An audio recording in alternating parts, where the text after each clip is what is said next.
You good? Okay, good.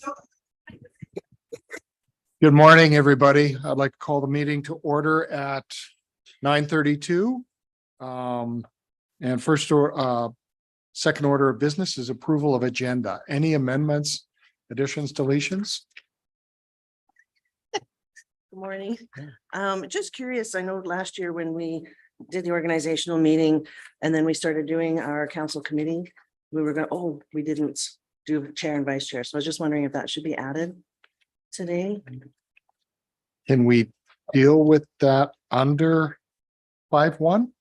Is it appropriate? Is it part of 5.1? I don't know. I think the committee should do it personally. I'm sorry, I didn't hear. I think the committee should do it at the committee meetings. Oh, I the see. committee At the meetings. commit, that's That's what what you're we've saying. historically done, but that doesn't mean we couldn't change it. Oh, I just heard that comment last year. We didn't do it here, so I just didn't know if it had to be. No, it's fine. okay. That committee meeting Because is some of the fine. committees aren't comprised only of us, so then. Correct. Oh, of course. Okay, I mean, thank you. that doesn't apply to everyone, but I think the only exception is Ag Service Board. I know that one should be appointed by council, but the other boards, that's a good point. Other additions, deletions? Yes, under 5.1, the line that reads Northeast Alliance for Growth and Opportunity should be deleted from the committee listing. That's a meeting that's attended by the Reeve. It's not something council appoints.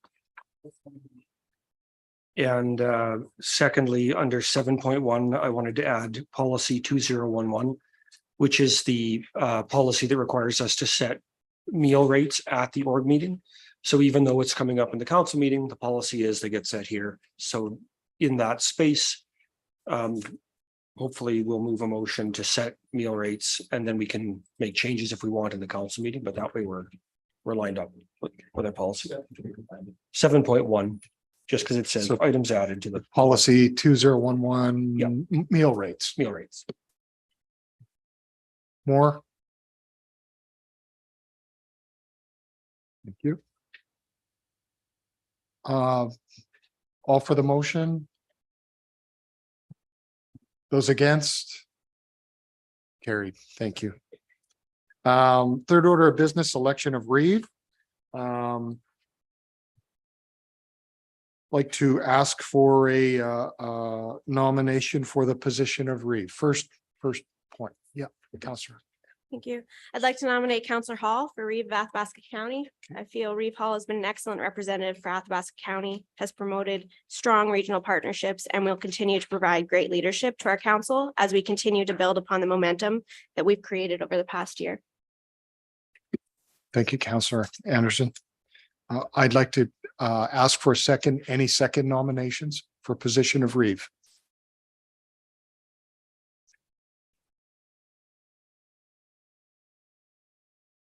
And I'll ask a third time for nominations for position of Reeve.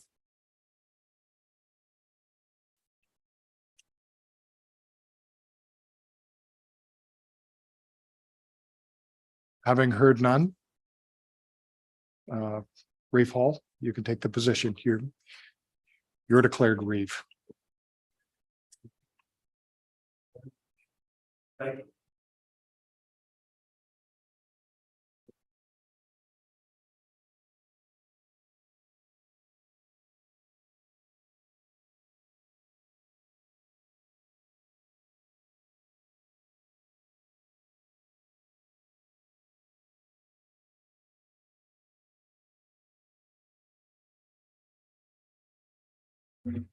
The second item of business is the election of Deputy Reeve.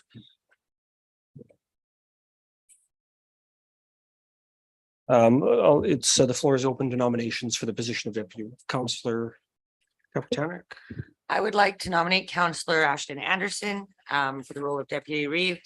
She continues to provide exceptional diligence and supports the role of the Reeve whenever called upon. Okay, on for a second time, the floor is open to nominations for the position of Deputy Reeve. For a third time, the floor is open to nominations for position of Deputy Reeve. Seeing no one making motion, Councillor Anderson, congratulations on your election to the position of Deputy Reeve.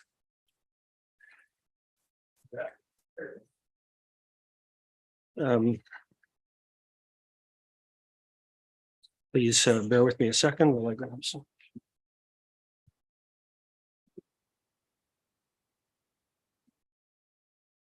The fifth item of business on the agenda is the appointment to committees, boards, and the like.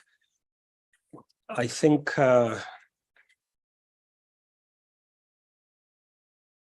sorry, in an earlier discussion, is there anyone that wants to make a, we've got kind of the discussions on the table have been status quo. Councillor Mins, did you want to kind of post the nomination of the committees as presented, or do we want to go through them, do nominate individually? Okay. So then I'll work through the list and we can ask for additional ones as we go, if that works for everybody. But this way I've got something to start on. So Councillor Mins has moved. I'm going to work at the bottom up because we've worked top down the last couple times.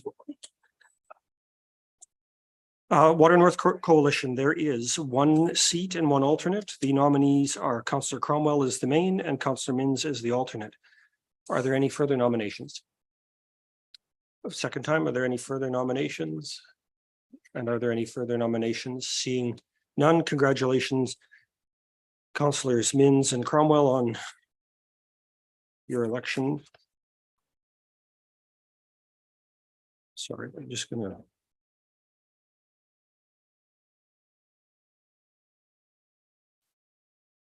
For the Summer Village of Island Lake Intermunicipal Development Planning Commission, there is one chair available or one seat available. The nomination is for Councillor Mins. Are there any other nominations? Are there any other nominations? And are there any others? Seeing none, Councillor Mins, congratulations.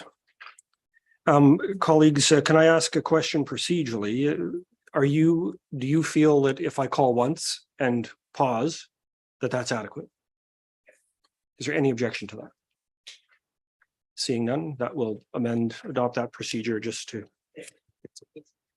We need to make sure everybody gets heard. Summer Village of Bond is Intermunicipal Development Planning Commission. There is one seat available and the nomination is for Councillor Anderson. Are there any additional nominations? Seeing none, Councillor Anderson, congratulations on being the Intermunicipal Development Planning Commission member. Summer Village of Baptiste Lake Intermunicipal Development Planning Commission, one seat available, nominated to Councillor Mins. Are there any further nominations? Seeing none, declare Councillor Mins elected by acclamation. Regional Waterline Feasibility Steering Committee. I'm not sure that's an ad hoc committee. I'm not clear that that needed to be on here either, but there's one seat available to the county and the nomination is for Councillor Mins. Are there any further nominations? Seeing none, Councillor Mins is reappointed to that committee. Regional Healthcare Recruitment Retention Committee. There's one seat plus an alternate. The main seat is nominated Councillor Wallach with the alternate Councillor Anderson. Are there any further nominations? I'd like to nominate Councillor Holland for an alternate.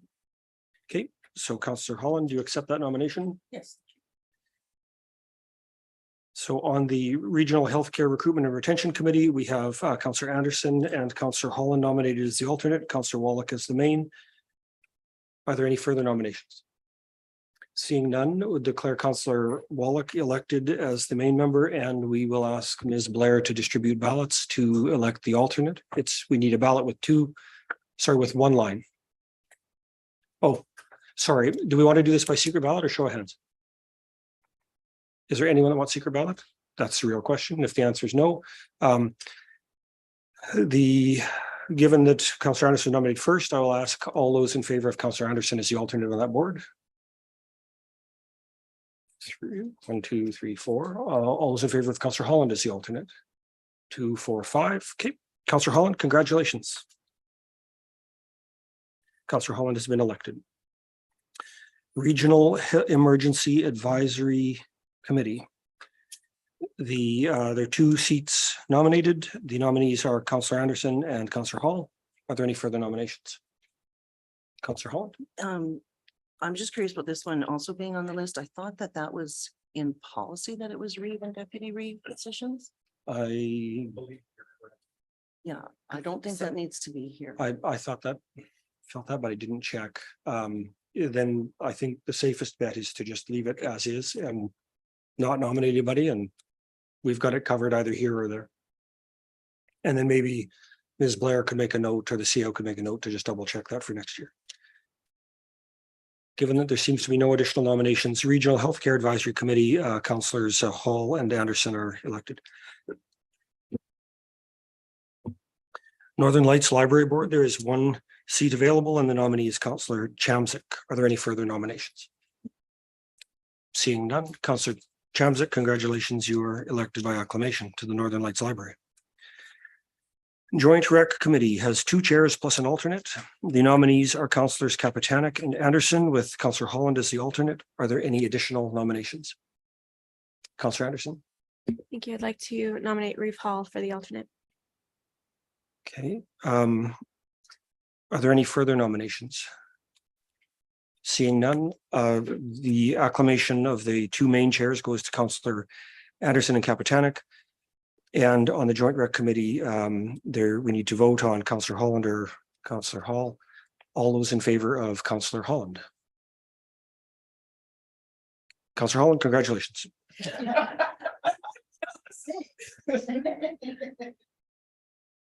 Greater North Foundation, the nomination is Councillor Hall. Are there any further nominations? Okay, then we'll declare myself elected. That's weird, but to the Greater North Foundation. That seems kind of like a dictatorship, doesn't it? I appoint myself. Farm Women's Conference Award and Planning, there is 1 chair plus an alternate. The alternate is nominated as Councillor Anderson, with the main as Councillor Wallach. Are there any further nominations to the Farm Women's? Seeing none, congratulations.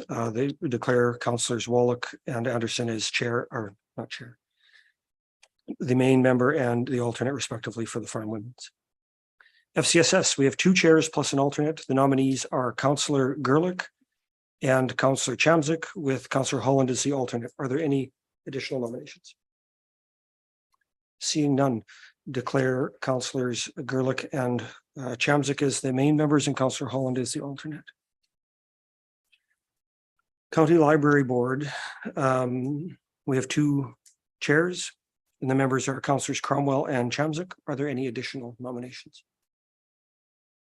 Seeing none, congratulations, Councillors Cromwell and Chamzik are elected by acclamation to the County Library Board. Community Transportation, there's 1 seat plus an alternate. The alternate is Councillor Anderson. The main is Councillor Holland. Are there any additional nominations? Councillor Holland? Thank you. I'd like to nominate Councillor Chamzik for alternate. Okay, are there any other nominations? The Community Transportation main chair goes to Councillor Holland, and we will be voting on the alternate, Councillor Anderson or Councillor Chamzik. In all those voting for Councillor Anderson, please raise your hand. Okay, Councillor Chamzik. Councillor Chamzik, congratulations.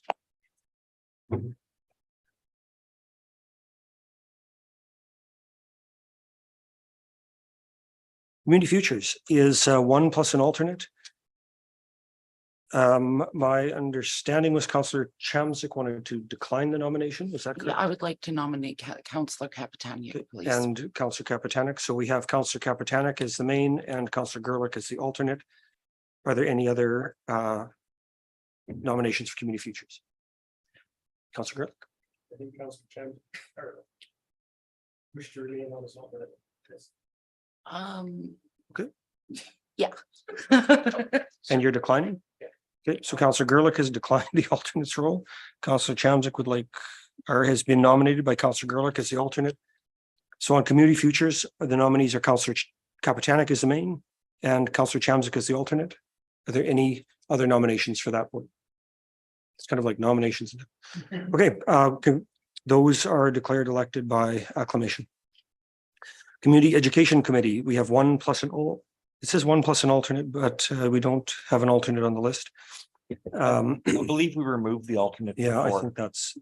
think that's just a typo on the sheet. Given it's a liaison role, unless anybody objects, we'll either leave the alternate blank or consider it removed. The nominee is Councillor Cromwell. Are there any additional nominations? Seeing none, Councillor Cromwell is elected to the Community Education Committee. Boyle Public Library Board has one seat available, and my understanding was Councillor Anderson was declining the nomination, and Councillor Anderson Thank you. I'd like to nominate Councillor Chamzik. and Councillor Anderson has nominated Councillor Chamzik, so there is one seat and one nominee. Are there any additional nominations? Seeing none, Councillor Chamzik is elected to the Boyle Public Library Board. Boyle Community Advisory Board Portage, there's one there, plus an alternate. The main nominee there is Councillor Anderson with the alternate Councillor Chamzik. Are there any additional nominations? Seeing none, who declare Councillor Anderson and Councillor Chamzik elected to the main and alternate positions respectively. Boyle Area Intermunicipal Development Planning Commission has two plus an alternate. The main seats are Councillors Chamzik and Anderson with Councillor Kapitanek as the alternate. Are there any additional nominations? Seeing none, I would declare Councillors Chamzik and Anderson elected and Councillor, sorry, did I have that right? Councillor Kapitanek is the alternate, Councillors Anderson and Chamzik is the main. Blue Heron Vocational Training, there is one seat plus an alternate. The nominee is Councillor Gerlich plus myself as the alternate. Are there any additional nominations? Seeing none, declare the Councillor Gerlich elected to the Blue Heron Vocational Training, Councillor Hall as the alternate. Athabasca Watershed Council, there is one plus an alternate. The main is Councillor Minns with Councillor Cromwell as the alternate. Are there any additional nominations to the Watershed Council? Seeing none, declare Councillors Minns and Cromwell elected as the main and alternate to the Watershed Council respectively. Regional Waste Management has two seats plus an alternate. The seats are Councillor Hall and Minns with the alternate Councillor Cromwell. Are there any additional nominations? Seeing none, declare the election of the Regional Waste Management Commission seats to Councillors Minns and Hall with Councillor Cromwell as the alternate. Regional Economic Development Committee has two seats, and those are nominated to Councillors Kapitanek and Councillor Wallach. Are there any additional nominations? Seeing none, declare Councillor Wallach and Kapitanek elected to the ARED Regional Committee. Athabasca Regional Multiplex Society, there are three seats plus an alternate. The nominations are Councillors Kapitanek, Anderson, and Wallach with Hall as the alternate. Are there any additional nominations? Seeing none, declare the election on the Multiplex Society to Councillors Kapitanek, Anderson, and Wallach as the main with Hall as the alternate. Athabasca Landing Trail has two seats and an alternate. The nominees are Councillors Gerlich and Holland with Councillor Wallach as the alternate. Are there any additional nominations? Councillor Holland. Thank you. I'd like to nominate Councillor Chamzik as alternate. Are there any additional nominations? Councillor Wallach declines the alternate nomination, and so Councillor Chamzik is elected to the position of alternate on the trail, and Councillors Holland and Gerlich are elected to the main seats. Athabasca Intermunicipal Development Planning Commission has three seats plus an alternate. The seats on that committee are Councillors Hall, Holland, and Minns, with the alternate as Councillor Kapitanek. Are there any additional nominations? That committee never meets. It's a good one.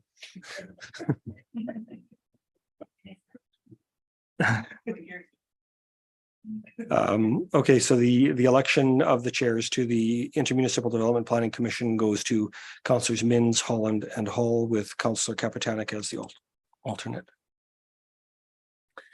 Athabasca Regional Water Services Commission has two chairs plus an alternate.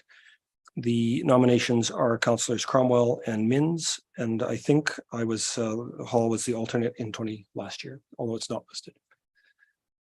Councillor, are there any additional nominations? It's Councillor Kapitanek, your hand is up. Nominate Reeve Hall as a seat. You don't, and you said there was an alternate. I wanted to nominate Councillor Wallach as an alternate, but I see there was no eight on the slide. Okay. So I'm assuming that was missed. Okay, on Watershed Commission, are there any additional nominations?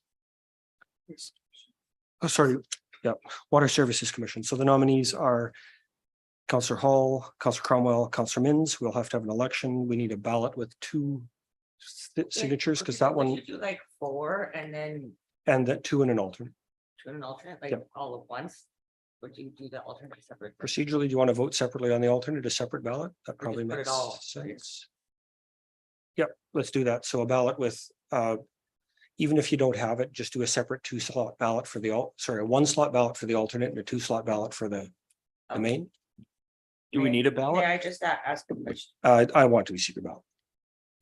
Yes, I mean, I'm asking if you are also nominated as. an Oh. alternate, and now you're nominated as a main seat, so you have to go vote out. Right. I think though, if that were to, so if you're elected to the main seat, then the other one declines and then that one becomes acclamation regardless of the result. Are there any additional nominations? Seeing none, I'll ask for ballots.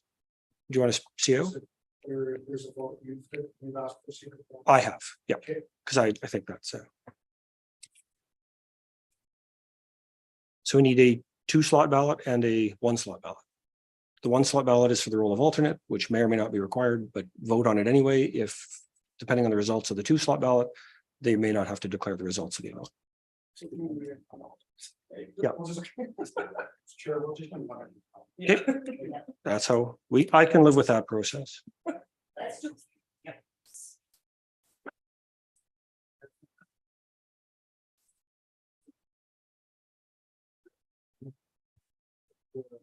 Information of council. We'll use 2 staff members. Perfect. That's best practice. Just for information of council, we'll be using staff members that are not at the table to review the ballots. Just to guarantee impartiality. Yep.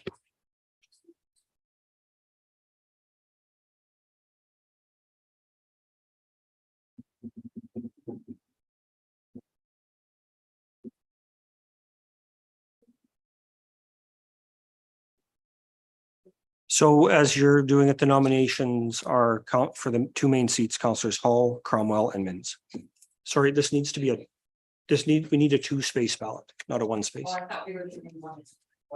Right, but you have to nominate, There's 2. oh, It's first nominated. no, we nominate the first 2 seats and then. Or, We'll keep distributing the votes, and we'll give instructions to everyone. yeah, or put 2 names. Do you want to do 2?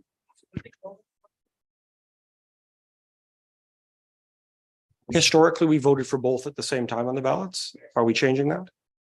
No. Okay, So Chair. so we'll, Question here. Yes. no, Leah's got a separate ballot for that. Just use that. Sorry, can I just speak? I have a ballot with number 1, number 2, and an alternate. Does this ballot work? Yes, Just to clarify with council, you know how you're using the ballot. 2 regular so members and leave an the alternate. alternate line blank and you're good. Okay, thank you. I win. So this is the vote on the 2 main seats.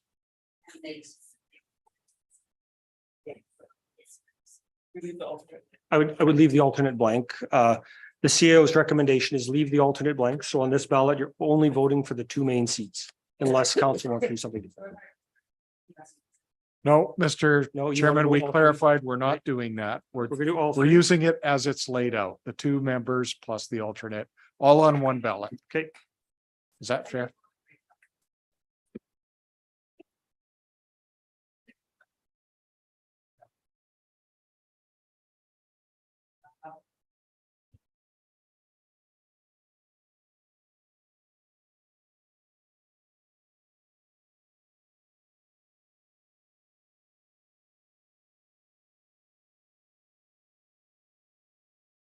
Voted on anything before, I guess.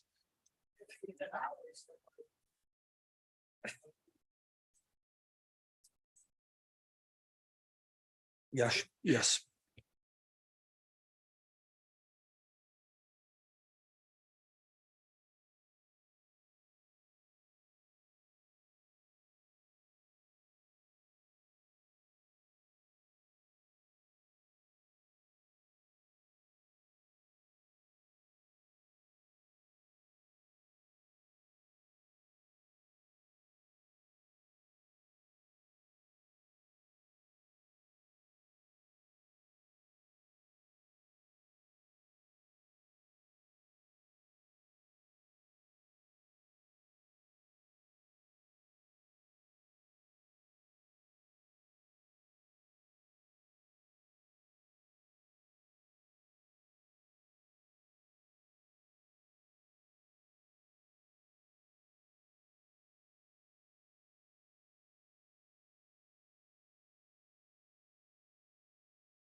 You know, if this was RMA, we would have some really exciting music to play.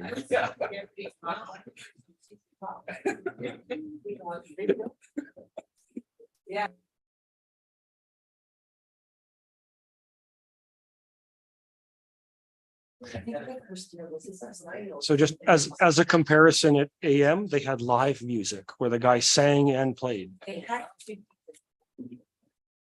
No, this is just some guy from with a piano. They must have a little bit more dough than RMA.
On the main two seats, the candidates selected are Councillors Minns and Hall, and on the alternate, it would be Councillor Wallach. Yep. On the, so it is, because it's secret ballot, we need a motion to ratify the votes, the election. Councillor Anderson moves to ratify the results of the secret ballot election. All those in favor? Opposed? That's 9-0. Alternate Land Use Services, the nominee is Councillor Mins, sorry, my lines are getting crossed. Councillor Mins, there's one seat. Are there any additional nominations? Seeing none, Councillor, sorry, I'll give him one more pause.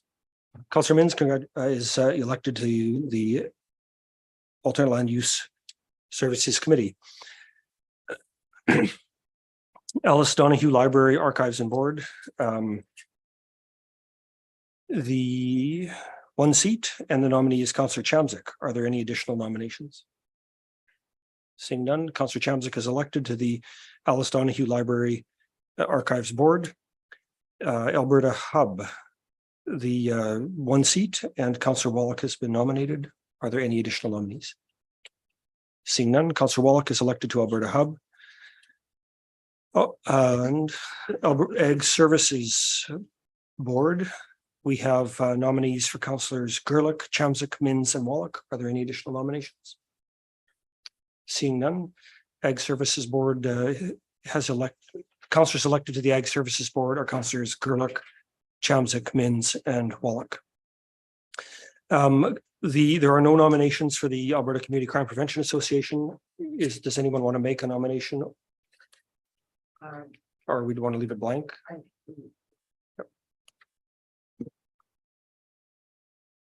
Okay, let's, someone want to move to just table that till after budget? Move to table that to the next organization meeting. So the Alberta Community Crime Prevention Project Association has been tabled to the next organizational meeting. All those in favor? Opposed? 8-1, and the motion is adopted. As a matter of safety, I think a motion to ratify and confirm the results of the balloting and elections to the committees as outlined on the list. Councillor Kapitanek. All those in favor? Opposed? 8-1, and the motion is adopted. Item number 5.2 in your agenda is election to the Municipal Planning Commission. The recommended motion is to appoint all members of council to that committee. Is there anyone willing to move that motion?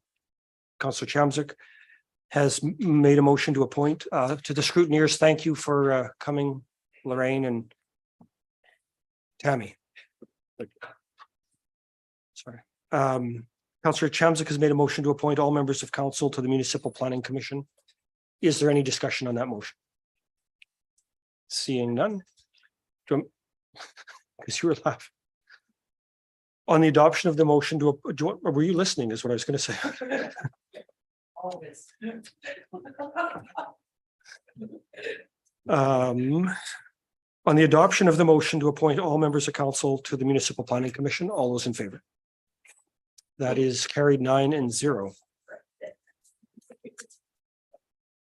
Item number 5.3 is the County Library Board. There's a recommended motion here. Before I ask for someone to make that motion, I have a question for administration that may change the motion. On our members at large, is there a reason we don't set them to a 3-year terms? Sorry, Do you know the that answer? is something that we are working on structurally on that board. We are going through a whole terms of reference and everything like that, and it should be upcoming here shortly. Okay. So there is a recommended motion to ratify the current members of the library board as follows: Councillors Chamzik and Cromwell, public members Maury, Malott, and Hogarth, and administrative member Chernichin. Is Councillor Mins would like to move that? Okay. Councillor Mins has moved the recommended motion, which is the current members of the library board as listed on your agenda. Is there any discussion? Seeing none, on the question of the adoption of the motion to ratify Councillors Chamzik and Cromwell with terms expiring November 1 of 2024, Councillors public members Maury, Malott, and Hogarth with terms expiring September 30th, and the administrative member Chernichin expiring September 30th, 2024. All those in favor? That is adopted 9-0.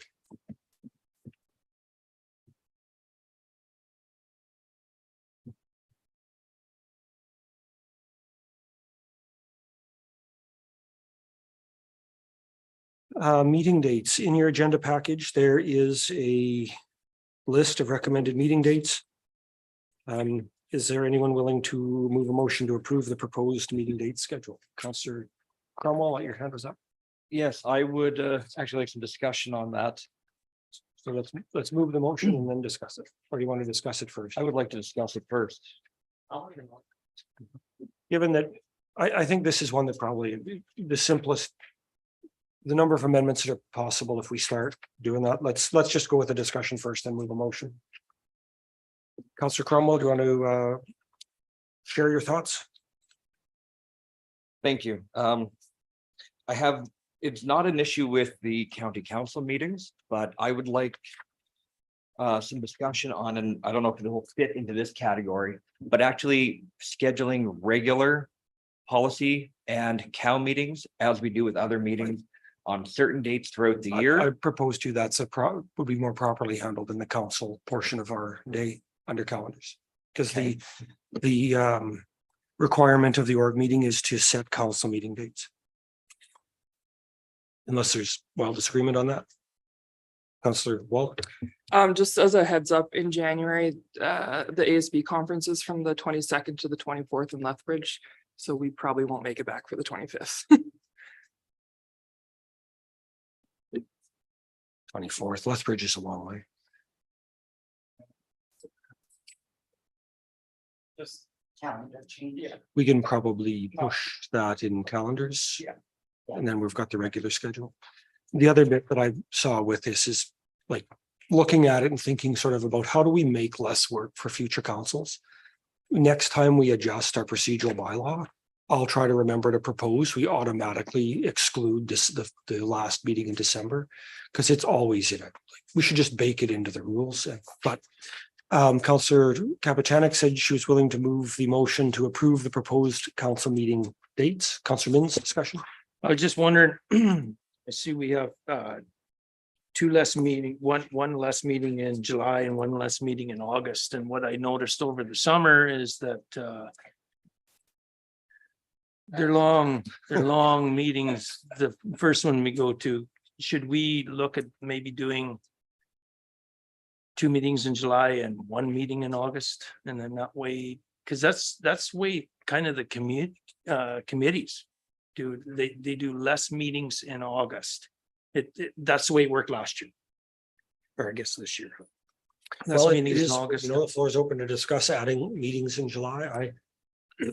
Councillor, so Councillor Minns is, you know, let's assume, given the mood of the room, you'd be prepared to make an amendment and propose something there. Councillor Kapitanek, your thoughts? I may be corrected if I'm wrong, but I think that the purpose of that is because it is the most popular time for administration to be on holidays. They are running less staff throughout those months. And so ideally, one meeting that might be heavier for us is still taken care of in one period of time. That's just what I'm thinking, or how I kind of heard it. And it makes sense in any organization. That is when everyone wants their holidays. Except for us, we don't do those things. We work. My bias would be to leave it like this, and then as we look at it, to decide, as we get close to that, we can add meetings. But out of respect for the administrative team, and also this year, like those were atrocious meetings, but one of them had a 6-hour public hearing, and if that hadn't been part of the meeting, it would have been actually, we would have.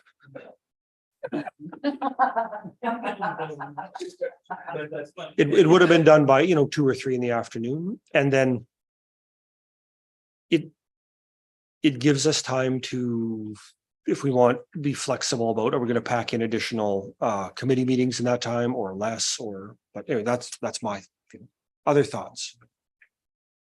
Councillor Holland, I think, just said she likes longer meetings. Yeah, longer meetings are great meetings, but yeah, in addition to not only staff having that time off, but it's also a time for most people to have family reunions and everything else. So I find there was a lot more events that we were attending as well during that time frame. So I don't know. Councillor Minns, follow up. Can I just rebut on everything? I have no problem with it. It's just,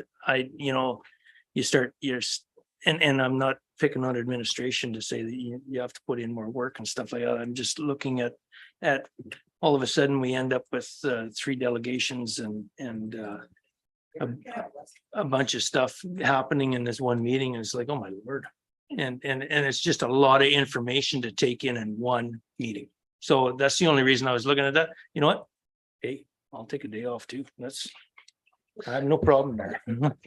Well, and again, I think the option is open to us to call additional ones as we feel needed. Is everybody satisfied with the schedule as proposed by council administration and moved by Councillor Kapitanek? On the question of the adoption of the motion to approve the proposed 2023-24 council meeting date schedule as attached, all those in favor? That's 9-0. The motion is adopted.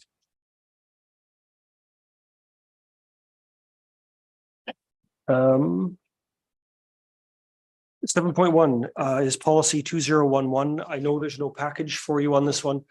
The policy, which is included in the council meeting agenda, just reminds us that at this meeting, we are required to set meal reimbursement rates. And so it would be in order to take on a motion to set meal reimbursement rates at 20 for breakfast, 25 for lunch, and 30 for dinner. Is someone willing to? So moved. Councillor Cromwell has moved. Is there any discussion? Seeing none on the question of the adoption of the motion to approve the meal reimbursement rates at 20 breakfast, 25 lunch, and 30 for dinner, supper. All those in favor? That's 9-0, and that motion is adopted. We have a 8.1. There was a item deferred to this meeting around the items to be included in the agenda package regarding committee reporting. There is, I think this is one probably that still warrants that discussion. I want to open the floor to comments. So I think we weren't all on the same page in terms of what goes in the agenda, or does someone want to move a motion? Councillor Holland, the floor is yours. There you go. The recommended motion is to continue the current practice of committee reporting. I find, in my view, that is fairly obscure. Because the whole point of this being here is because we weren't clear on the current practice was under debate. And so it varies a little bit. So I think the point of the discussion was to nail down what does council expect to be in our agenda package. So let's. You want me to speak about that? Yep, let's. Perfect. The floor is yours. Thank you. The current practice of committee reporting, from what I understood this to be, was from how we give our verbal reports, etc. I didn't include what was actually going to be on the agenda in that thought on that recommendation. However, what I would like to see, and I'm not sure what happened, that when, for example, I'll just use Athabasca Landing Trail, when the minutes are sent in, and then we have to now ask for them to be on the agenda, that switched in May, and I'm not sure why. If we could automatically have those added back in to the agendas without having to do that extra step, I think that would be great. But I know it was also with the Pembina that day that we went through that in May. And I didn't know that Pembina was a closed meeting. So I'm not sure how that would fly with regards to when those minutes are sent to administration. Okay, other discussion? Councillor Anderson. I find a lot more value when colleagues have a written summary about updates to their committees or verbal updates. I think that they give us the information a lot more clearly about what we're looking for, as opposed to including just minutes of the meetings in the agenda package. Minutes don't really add a lot of context unless you have the agenda package from that meeting as well. So I just don't think that simply adding the minutes to the agenda council agenda package really adds a lot of value. And when this topic was originally brought up, I had a lot more concern about not necessarily our committees, but the other events we were attending, the conferences and the trainings and that kind of stuff. And I think that my concerns about those kinds of items have already been addressed in our new council remuneration policy. So I no longer have those concerns at this time. Councillor Kapitanek, then Mins, I think is the order I saw you at least. I'd just like to speak to say when this was originally brought up and then brought to this meeting, I was then of the opinion that minutes were that I wanted to see minutes in the agendas, but It's come to my attention how much paper we're using for those that get printed agendas, and that's always been a little bit of a pet peeve of mine. And I figured out very quickly that if I wanted to see the minutes to any committee or meeting that I'm not attending, I can ask the representative. And so I had changed my perception on that. And I agree that a verbal and a written update at committee of the whole and our counselor updates is more than enough. And if I wanted to see the minutes of the Waste Commission, I could ask you for them. So I think that that's more onus on us. Counselor Holland, I'll give you the opportunity to speak last. So that was just my point that Give everybody else the first go. Counselor Mins. Counselor Mins, floor is yours. I guess my thoughts on it are, I don't know if I really want to see all the minutes and everything. I'm good with the agendas. I'd like to see the agendas because the agendas in the county council agenda could bring up, a little bit of discussion. All of a sudden, hey, And I assume you what mean about the agenda, the agenda, sheet, yeah, not yeah, the the agenda front package, like just that's the in front 90 pages. front page that says what's on the agenda that meeting that day.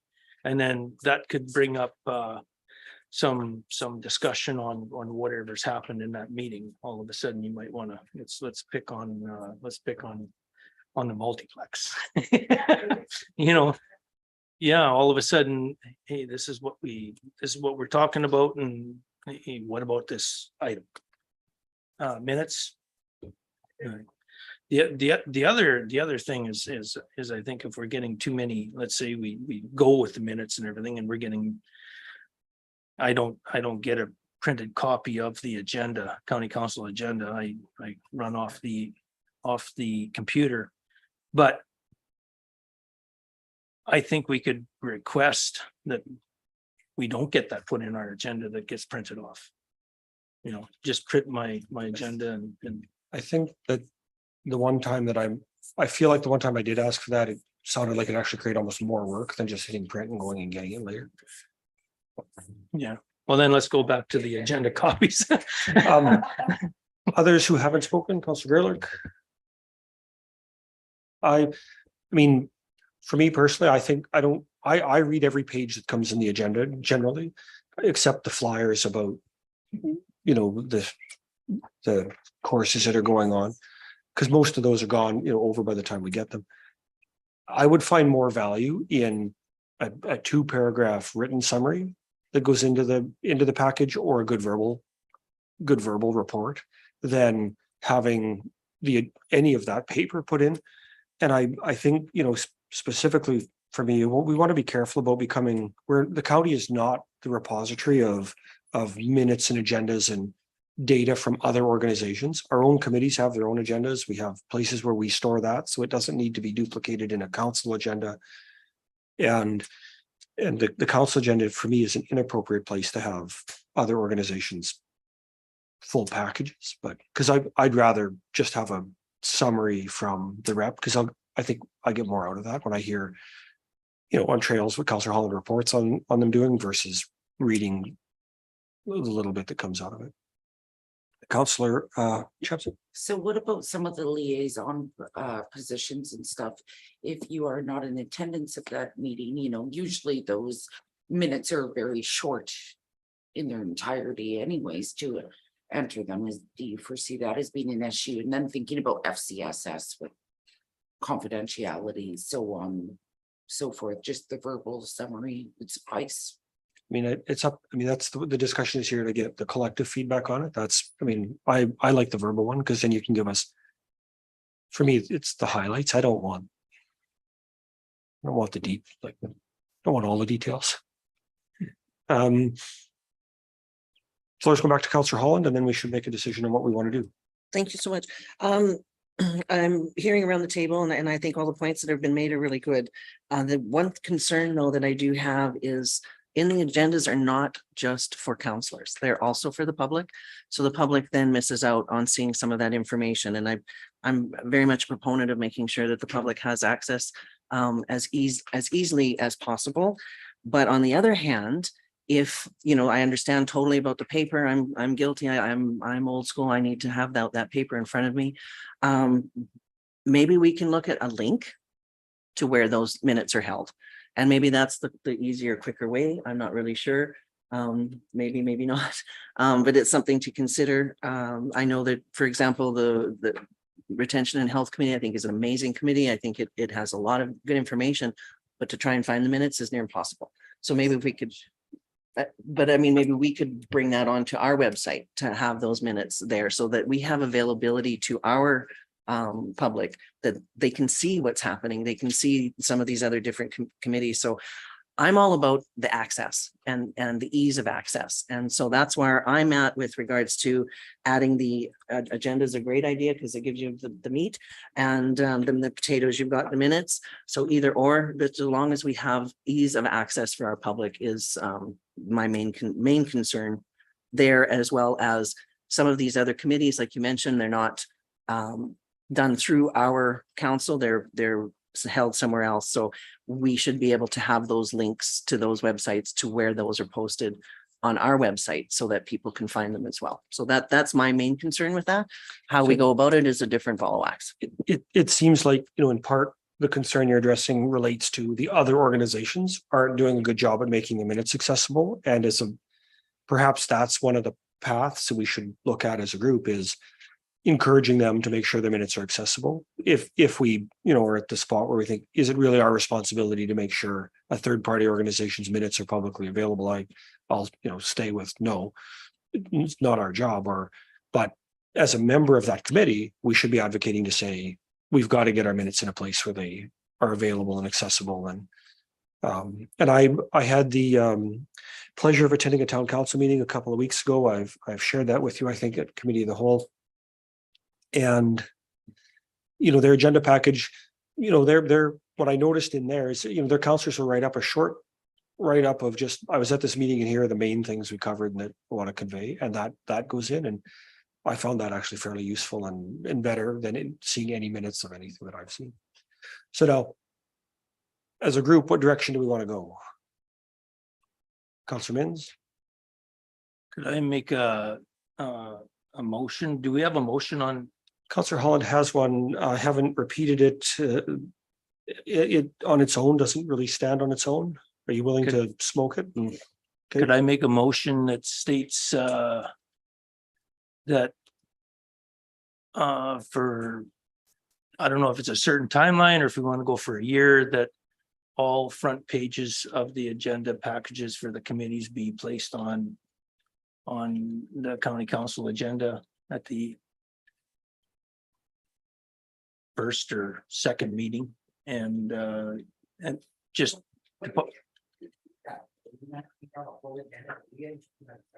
chances are Leah's going to get that agenda anyway. She's shaking her head, no. Some of them, but not all.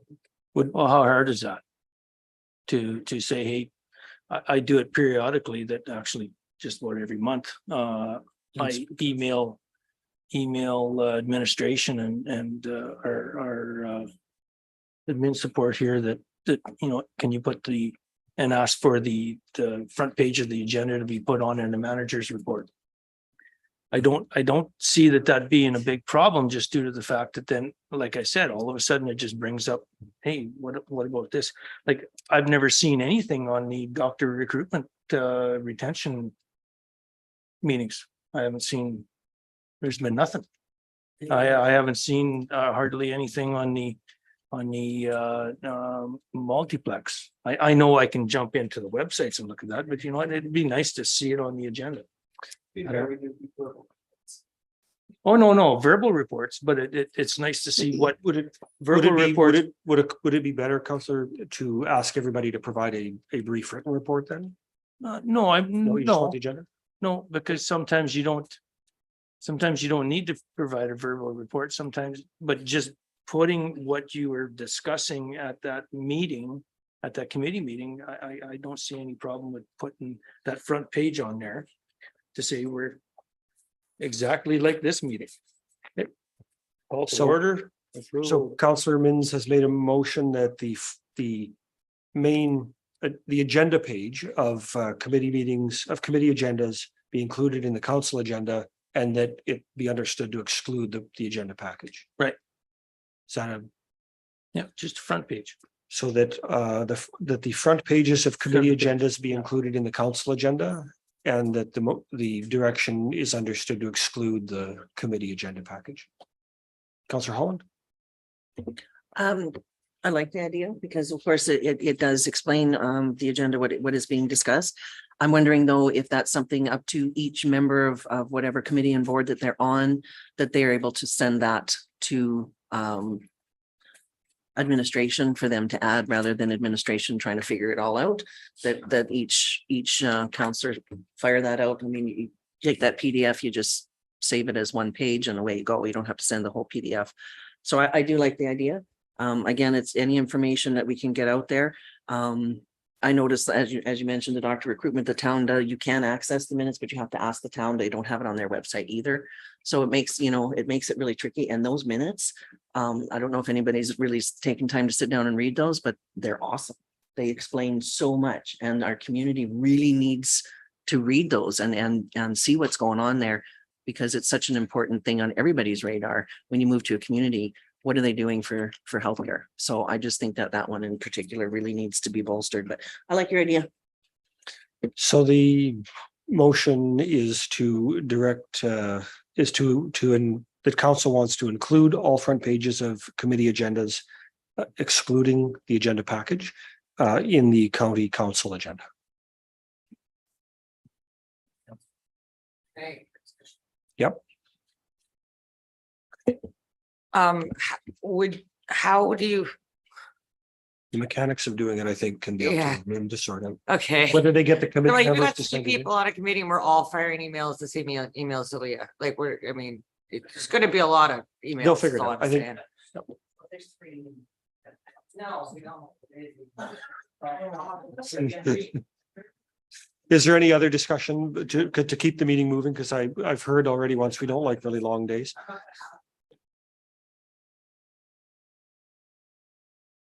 Hearing none on the question of the adoption of the motion to include front pages of the committee agendas in the county council agenda package. All those in favor?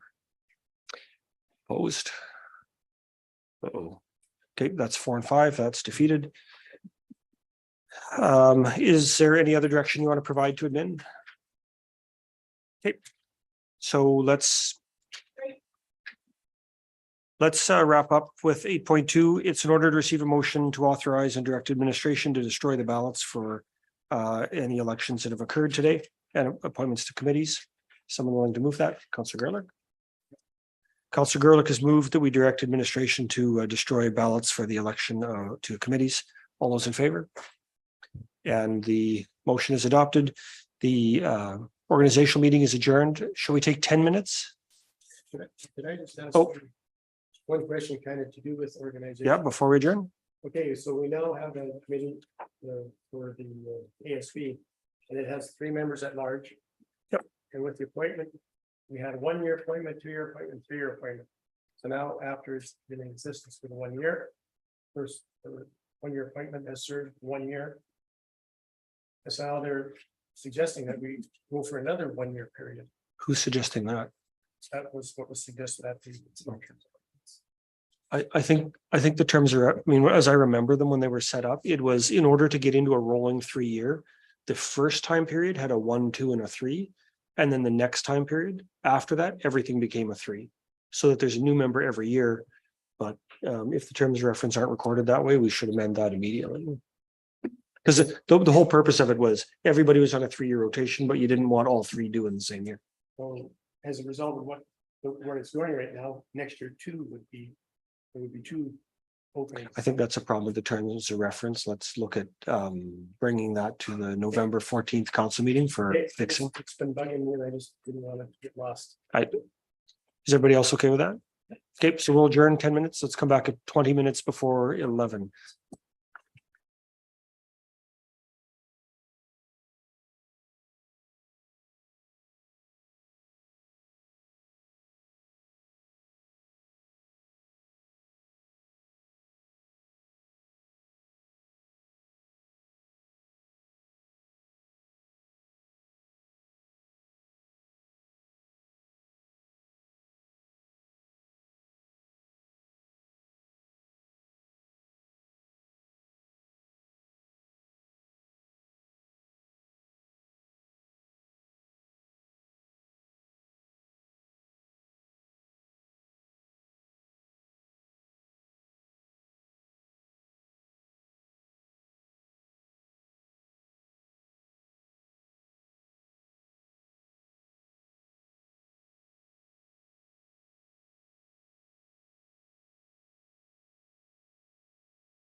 I'd like to call the October 26th regular county council meeting to order.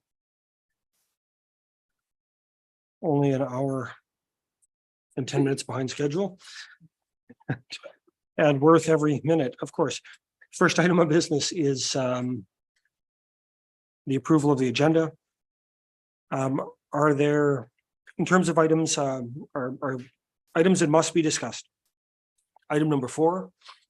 I have item number 5.5 listed, 6.1, 7.1, 7.2, 8.1, 10. No, that's a no. And then all of number 11. Are there any additional items? Let's just go around the table. Councillor Mins. Correct me if I'm wrong, do we not have to do 7.5? Yes, I thought I said that out loud. I've highlighted it. Oh, okay. Okay, did you? Okay. I might not have said it out loud. 7.3 Okay, and yeah, I guess that's. and no commit, okay. Councillor Holland, any to add? This add-on. Yes, that's, I marked that one already. I'll go through them all again, but that's definitely one we're gonna go to. Okay. Run through those again, please. Sure. I had listed number 2, number 4, 5.5, 6.1, 7.1, 7.2, 7.3, 7.5, 8.1. And all of number 11. Thank you. Others, Councillor Holland? Okay, Councillor Chadwick. Pretty much everything's on there. Okay, no, we're gonna go around the table first. Councillor Wallach, I'd like to add to the agenda, please, under 7.6 let's make it 9.1. or K 9.1. The Northern and Regional Economic Development Grant For discussion. for discussion. So that's 9.1, the Northern Region Economic Development Grant. And there's some time constraints around that, so I think that meets the criteria. And I think just discussion, right? Other items, Councillor Gillick, Councillor Anderson, Thank you. I'd like to add 10.1I and 10.1X, please. 10.1I and 10.1X. Councillor Capitanic. Councillor Cromwell, anything to add? For discussion? Thank you. No. So the items for discussion are number 2, number 4, 5.5, 6.1, 7.1, 7.2, 7.3, 7.5, 8.1, 9.1, the Northern Regional Economic Development Grant discussion. 10.1 I and 10.1 X and number 11. Councillor Chadwick has moved the adoption of the agenda. Are you still willing to move it given the changes? Okay. On the adoption of the agenda as amended, all those in favor? That's 9 and 0 and the motion is adopted. The delegation is scheduled for 11, so we've got a few minutes to move along to 5.5 elected officials remuneration policy. I'm not sure if anybody else had that on their list. I put that on because there's a couple of things that I wanted to bring to your attention. I want to bring your attention for discussion. Before we adopt this, under page 39 of your agenda, which would be 6.2 part D, letter I. The first item says per diems are paid for attendance at the following MPC and SDAB. I think the words when a member should be included after that to clarify that us showing up as spectators doesn't qualify you for a payment. I believe the spirit of this was to pay when you're a member of those boards. Councillor Capitano. Correct me if I'm wrong, but we just pointed all of council to MPC, which would mean that we would not have members on the STB anymore? We're building a policy though that endures beyond this one appointment, and we Okay. have 0 members of council on SDAB. Okay, So as written, it creates the opening, in my view, that's floating to you, that if you show up as a spectator, you can claim a per diem. oh, yeah. So it's just to Yeah. say, Thank you. you for you the can claim clarification. for the meeting when you're a member, not when you're a visitor. Okay. For members. Pending, okay. Because I think, you know, and I know we've been through this, I want to say more times than I have fingers on one hand. But every time you read it, you kind of filter something out, so. Yeah. That's one. On page 40. In order to remain more internally consistent, and I'm not sure why I didn't think of this, or we all didn't, the meal, 6.4 part A double I. Would it be more reasonable to put the actual dollar values in Schedule A and to change the language of that paragraph to the counselor may claim an amount as listed on Schedule A and then put the actual dollars on Schedule A. So when we adjust things, it all reflects back to that schedule. I'm sorry. Well, it's in here. Yep. So it's just like the idea that this is in the middle of the document versus on the schedule where all the other dollars are included is inconsistent. And then we can, future councils can amend Schedule A and it's all in one schedule. And then the last one is kind of the same idea in two spots. We have trying to find it. So on page 43, exclusions part I, in the event an official receives remuneration from an external board or committee, the elected official shall not be paid by the county. I've gone through the process thinking the intent was actually that the external board would pay the county and the councillors would take the county per diem. And that avoids the situation where if we have boards that either pay more or less than the county, there's not, you know, jockeying to get on or off, that every time every council goes to a meeting, they get a uniform rate of pay. So that if committee X pays a per diem that's separate from the county, but imagine that it's significantly different than the county one because it's managed somewhere else. The way the policy reads is if you're paid it by the other board, you don't get the county one, which means you're not paid equitably. And a lot of the stuff we've done in this policy is to try to create more equity across council. So for me, it's more saying, you know, we should be directing that external board to pay it to the county and the council would take the cash out of that. Councillor Hall. Thanks very much. I was just curious what happens if it's, they pay the county more than what the per diem is. Then the councillor, in my view, should get the county rate. Because otherwise, if I figure out you've got a committee that pays more, say pays double the county rate. Yep. I might take a really keen interest in trails. No, I understand, but what happens if they're paying the county? Does that then come through to the counselor, that extra? Okay, so where does it go? County, we have a bank. The account. coffers. Yeah. Okay. Here's- Okay.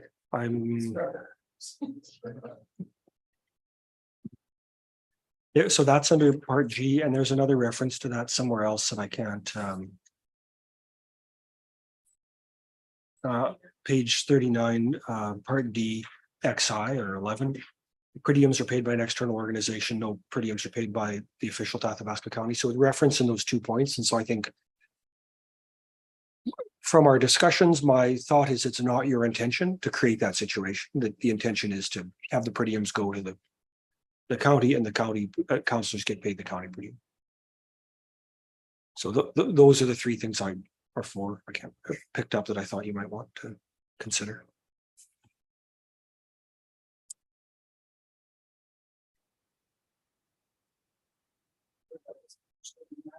Part D, XI, 11.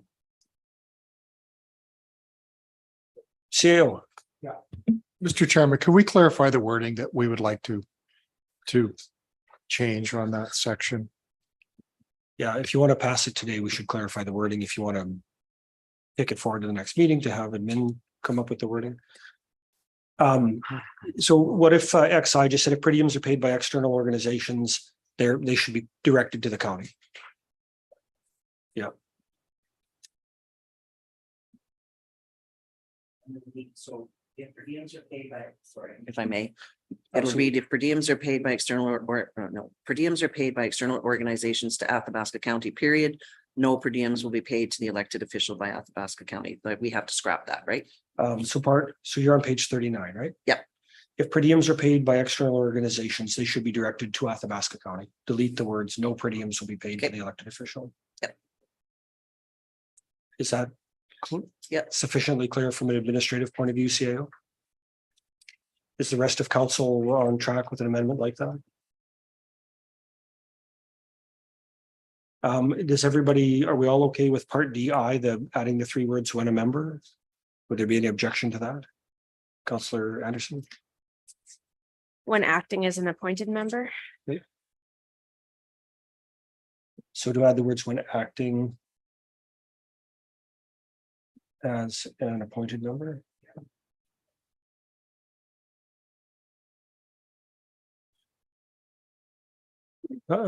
Leo, you're good. Part 6.4. Change the wording, amount as listed. Strike the word below and choose on Schedule A. And then move the 4 lines that say meals, breakfast, lunch, and supper. And I would put meals, bracket inclusive of gratuity. Move that to Schedule A. Does that seem, is there any objection to that? Okay. And then the final one was that on page 43, part G, letter number 1 or letter I. In the event they receive remuneration from an external board or committee, the elected officials attendance on behalf. The elected official shall, I don't know what the language should be, shall pay that to the county. So if you get money from a board, you should pay it into the county because you're going to collect a county per diem. Councillor Mintz. Okay, so if I understand, like, I know on my Alice committee, whenever I go to a meeting. They want all that information. They want the mileage, they want per diem and all that, so they can put it into their budget Mhm. also, and it shows. Right now, it shows in kind that I'm donating that per diem and everything to them, right? And I think that's if they choose to not pay it to the counties, I think the key is that we're not in a position where councillors can double dip. Yeah. But also not in a position where if Alice's rate is lower than the county rate, you're forced to take Alice's rate. Okay. Well, that's how it, I mean, so it says in the event you receive remuneration from them. So Greater North does the same thing. I don't know that they actually ever write a check to the county because at the very beginning I said I'm like county councillors are on a flat rate and my attendance here is, you know, if I travel in the county car and that's covered. And if I show up, it's in our base already. So I don't know that they write a check, but they still do it in the budget. So they can say our Yeah. meetings in theory cost us this much. And I think waste is probably the same. I think so, yeah. I think he Yeah. keeps track of it. Councilor Cromwell. To administration through the chair. D, part 4. Just sorry, can we finish this one thought before you jump onto a new one? That'd be, so we're on track. So part G, letter I, do we want to? Should we change the language just so shall not be paid a per diem by the county, but shall direct the funds to the county or something like that?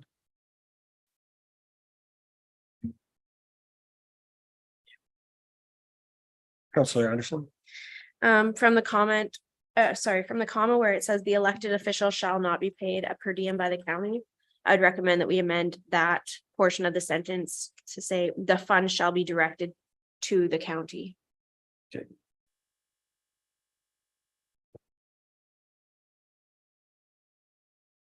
So that's on the 3rd line down, adding the fund shall be directed to the county.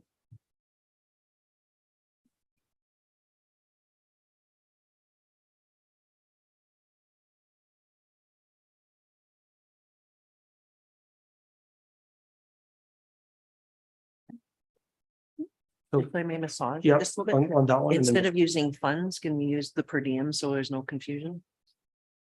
It's just mileage too. Thank you. I've never been paid by a committee, so I don't know. So is everybody sort of in agreement with that particular item? Councillor Cromwell, you had on what page are you at? Page 39. Pardon me, D, part IV, part 4. And maybe I'm just confused myself here. Meetings with other governments and government agencies outside of council or committee of the whole meeting days, including joint council meetings. We have or committee of the whole meeting days, yet committee of the whole is also referenced under our basic BI or B1. I see that as a contradiction. No, meetings with other governments or government agencies. So you'll be paid to go sit meet with the MLA Right. as long as it's not at But- council or committee. Or committee of the whole meeting days. I think it needs a comma. So what it means is, the way I interpret that is if you're meeting, I don't know, say we're called to present at town council or somewhere like that, and it was not on a council or committee the whole meeting day. I think it needs a comma after agencies and it will read better.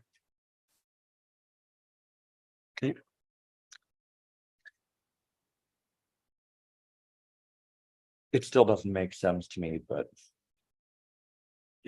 It's saying that if you meet with, and like have a government meeting, so you meet with them, as long as they haven't come here and council. Or committee of the whole. So add a comma after. But including. Does everybody kind of, that makes Oh, sense? that makes a lot more sense. Yeah, but, okay, so like if they came here, yeah. But over there. So you're, Councillor Cromwell, you're comfortable I am much more with the confident comma? with the comma. That makes much better sense. Which is fine. Okay. Good.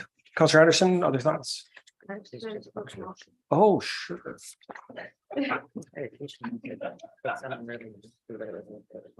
Councillor Anderson would like to move a motion. No.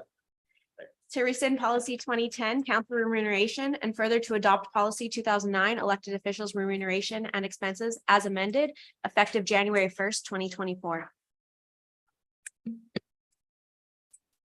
Councillor Anderson has moved to rescind policy 2010, council remuneration, and further to adopt policy 2009, elected officials remuneration and expenses as amended, effective January 1st, 2024. Discussion on the motion?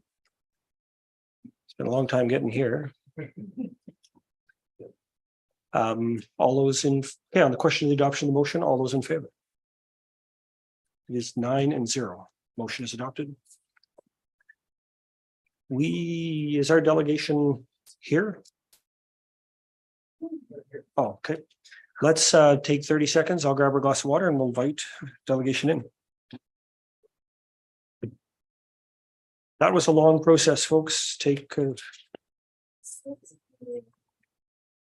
pride in having taken the time to get it as close to right as we can.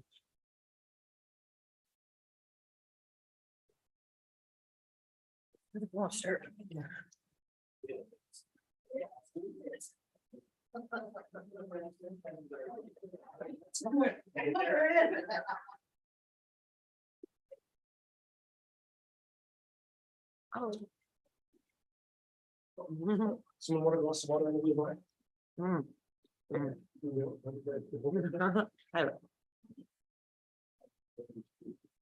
Let's make it worth it.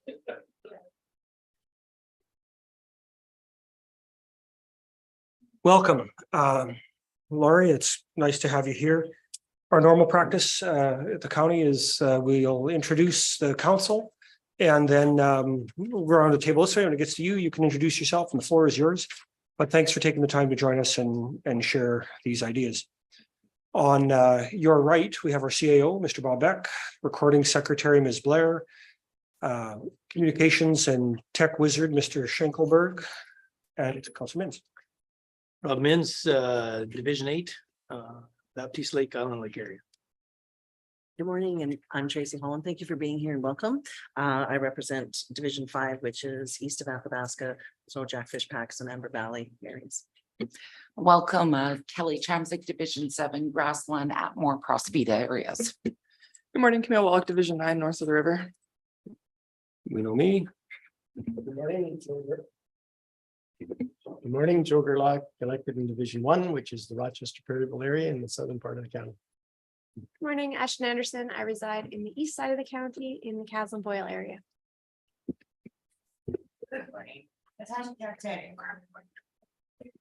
Division 2, Collington, New Pine Creek and Minook. Good morning, Gary Cromwell, Division 6, the far north, Wandering River, Brainerd, Blue Jay area. Thank you for being here.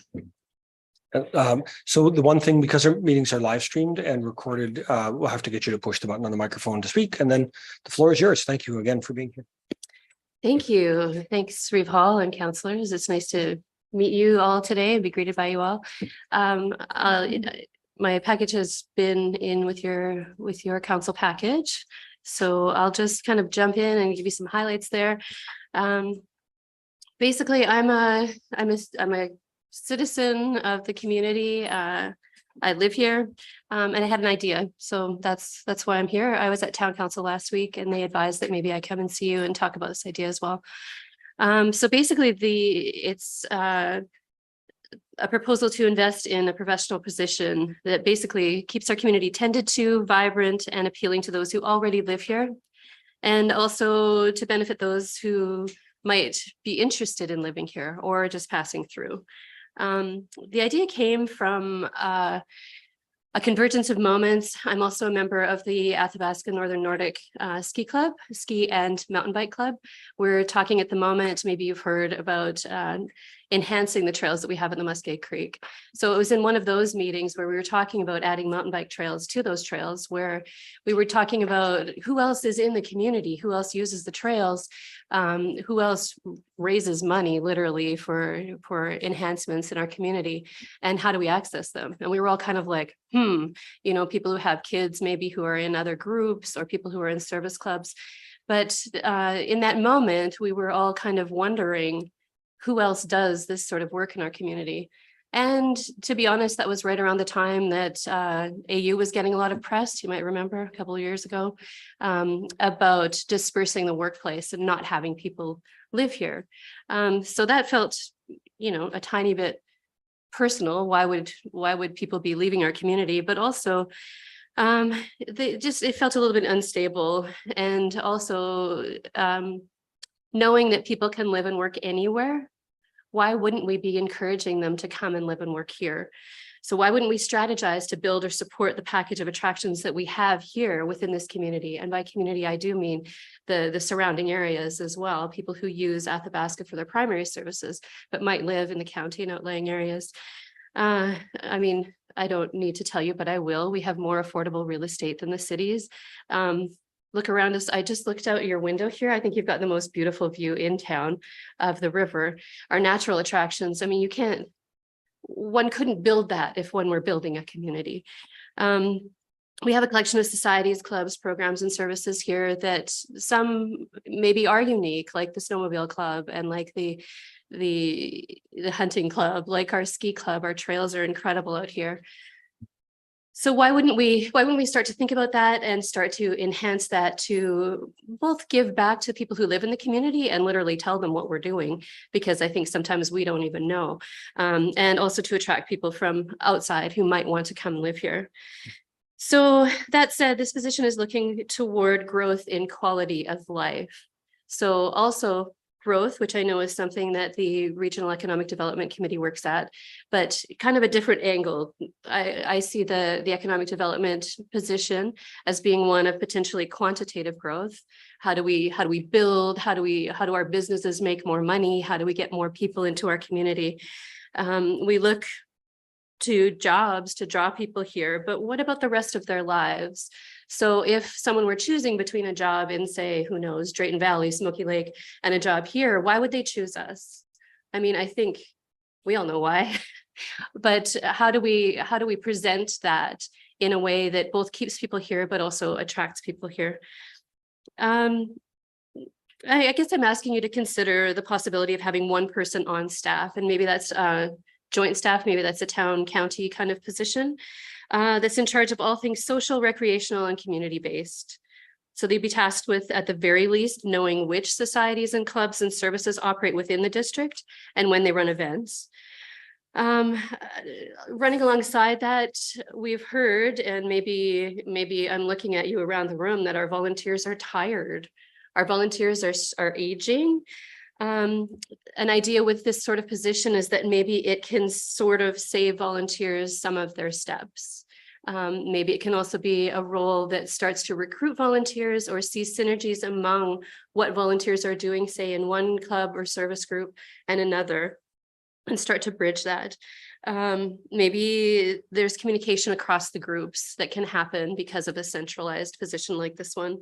Also provide training, such as the dreaded treasurer position. Most groups have, you dance around the idea of who's going to take this job, and it's, someone will step forward, but maybe it's not the person who's most interested.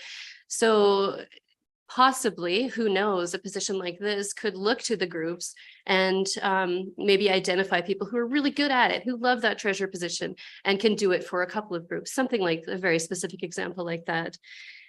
And also kind of just telling us what's going on. I mean, because we all live here, we know a few things that are going on, but, I reside in the town, and sometimes, I hear about what happened at Elscott Hall like a month later, and I've missed it. Or, the Forfar dinner, if we'd planned better, maybe I could have made it, but we know a few things about what's happening here. But even as someone who's lived here for 24 years, I miss tons. And so what about newcomers? What about people who've been here for 6 months? How do they find out what's going on? Particularly if they don't have children. If you've got kids, maybe you hear about what's happening, dance society, hockey, that sort of thing. But if you don't, it's a little bit harder to reach that sort of thing. So maybe this position is someone who can be on top of that. I see this position as someone that would have a grand vision about how we want to experience this community, and also work with what already exists here. So we have tons of clubs, societies, service groups that are already existing. This isn't someone who would be then, appointing what happens, as far as clubs go. And I'm also imagining that it's not necessarily reporting to the multiplex and arms group. I see it as broader reaching than that. I think there's a kind of sense that what happens at the multiplex is very sporty, even though that's where our community center ended up, becoming the field house, right? So I see something a little bit broader, and someone who's maybe tasked with attending board meetings, locating the right people to talk to in order to find out what's happening, and calling congregational meetings where members of each society, club, association, and other group are invited to attend and share, like really sharing knowledge, and also sharing like, hey, we've got this thing going on. Does anybody want to maybe partner and do this together? So that we maybe don't have weekends where it's the cheer competition and horn scoring at the same time. Maybe that's a great idea. Maybe it's something where families can come together and do both, but maybe it's actually detracting from what's happening because you've got a split in people who can't really do both. Outreach could include providing instructional seminars for the groups, and how to run an efficient meeting, that sort of thing. So other proactive potential goals could include planning community and regional events, or consulting on the ones that currently happen, like River Rats, all volunteers. Maybe we want to do a little bit more with that, or maybe they're looking for support. I don't know, but it's one big draw kind of event that happens in our community. Maybe this person actively seeks conferences and working out how to hold them here. We know how to do it because we live here, right? You rent a couple of halls, you talk to people at the churches, get some church basements, you find out when shutdown happens at Alpac and don't decide to do it then because you know that all the hotels are booked. Maybe it's a sort of conference that lends itself to billeting, people have good experiences at that. So just one more idea of what could possibly happen. And also being on top of trends and communicating. we look to the paper that supports us with, talking about what events are happening. If you want to know what's going on, maybe you go to Facebook, maybe you don't, because you see that people ask a question and, fighting happens, or you're not on Facebook. So being on top of that and letting people know, finding those ways, I don't know what they are. And also working in conjunction with the new county regional economic development position. I see them as potentially being two roles that could work together on what's happening in community and what's asking to be kind of supported or built in the community. So basically, I'm here just to ask you to hold a little sunshine on this idea as you're going through budget talks and planning and so on. I know that there are other draws for our dollars. And I've got to say, when we have visitors coming to the community, weather like this and into the winter, people always comment on how well the roads are graded. And that is also something very real. I'm not making this up. Yeah. So I know that you're thinking about a lot of things here, and that this is potentially. They don't tell something- us that. They don't tell you. I'm telling you. Yeah, it's happened more than once. So basically, this is a skilled position. This is actually a career position. And in the document that I sent, I've listed a few of the places where people go to study this, how to do this. Might be called a rec coordinator, might be called a community coordinator. And some of the regions where I've just kind of like lighted on of where people do this and do it well. St. Albert, their recreational, I don't know what they call it, rec services website. They literally has a button that you press that says, what can I do here today? You press it and you see everything that happens that day. So for folks who live here, I know tons of people travel from here to St. Albert to do stuff. Maybe it's shopping, maybe it's hanging out. That's where you go to find out, okay, this is what's happening. I mean, we could do something similar. Somebody wants to leave the city for an afternoon, a day, a weekend. They press on, what's happening here and find out. So how to kind of like talk about and maybe brag about what we do in our community, both for people who live here and for people who don't live here yet.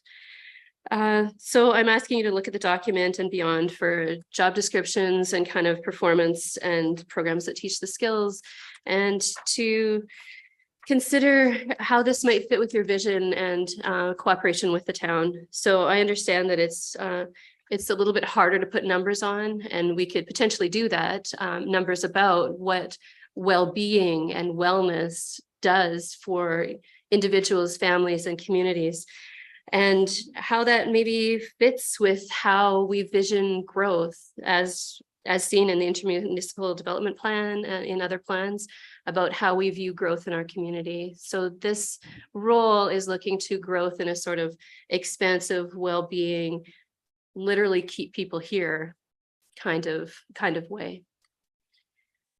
And that's all I have for presentation. I'm ready for questions if anyone has any. We usually do. Thank you. Mhm. I think we've talked at our table in the past about health equity and community well-being, community sustainability. And so I'm suspecting there'll be some questions around the table. I appreciate your comments though, and you coming here. Does anybody have questions they want to open up with? I'm looking at Councillor Holland because I don't have a question, but I do have a comment. Thank you very much for bringing this forward. I love your vision and I love where you're thinking and where you'd like to see this go. I know the Economic Development Committee is working very hard at getting some of those things out. And all I could think about when you mentioned that button was we need an app. We need an app, right? And so I really like what you brought to us today and gives us a lot of food for thought. And it would be a partnership, of course, with municipalities is something else that I could see. I know Councillor Mins mentioned that earlier, that this would be something that we would want to work with all our neighbor municipalities at. So thank you very much for bringing this forward. I really like what you got to say. Okay, you're welcome. Thanks, Councillor Holland. Councillor Anderson. Thank you. I really love the idea. I love how, as somebody who's worked with different societies and whatnot in our community, it's hard to reach out and to create those bonds with other groups to make sure that we can have that open line of communication. I found your proposal to be very focused on the Athabasca area and still sound like a full-time job. Do you think that one person would be able to fulfill the role region-wide? Or would we eventually have to start with one and then expand this idea as time went on to serve our entire region? Thanks, Councillor Anderson. I believe it would be a growth sort of position. Potentially to avoid overwhelm, I think starting just within the core of, say, Athabasca town and near surrounding area might be a good start. But I couldn't see why someone in this position wouldn't be able to find out what's happening, say, you know, like in Boyle, it seems like an easy reach. And the nearer kind of communities, you know, what's happening in Rochester, and also partnering with our neighboring communities, you know, what's happening in Westlock and Lac La Biche and Calling Lake. You know, maybe these are partnership type jobs. But your point is taken, and as if you've got a moment to look through to see what, say, like Drayton Valley is doing, they're not so different in size when we take in the scope of our larger county. They've got a team. I don't know exactly how many people, but they've got a team of people working on recreation and community, and they also seem to be doing it really well. When you go to their website, it's easy to see right away how they're partnering with seniors, with youth, with the clubs and services in the community, and with FCSS. They really have a wellness kind of focus. And for those of you who've been around for a little while, the former recreation coordinator in Athabasca is the one who's been leading it. Yeah. So she's doing a great job. So if you can, you know, take a look over there and see what they're doing, I think it'll start with one person. And I think if this is an idea that we want to support, it will potentially grow.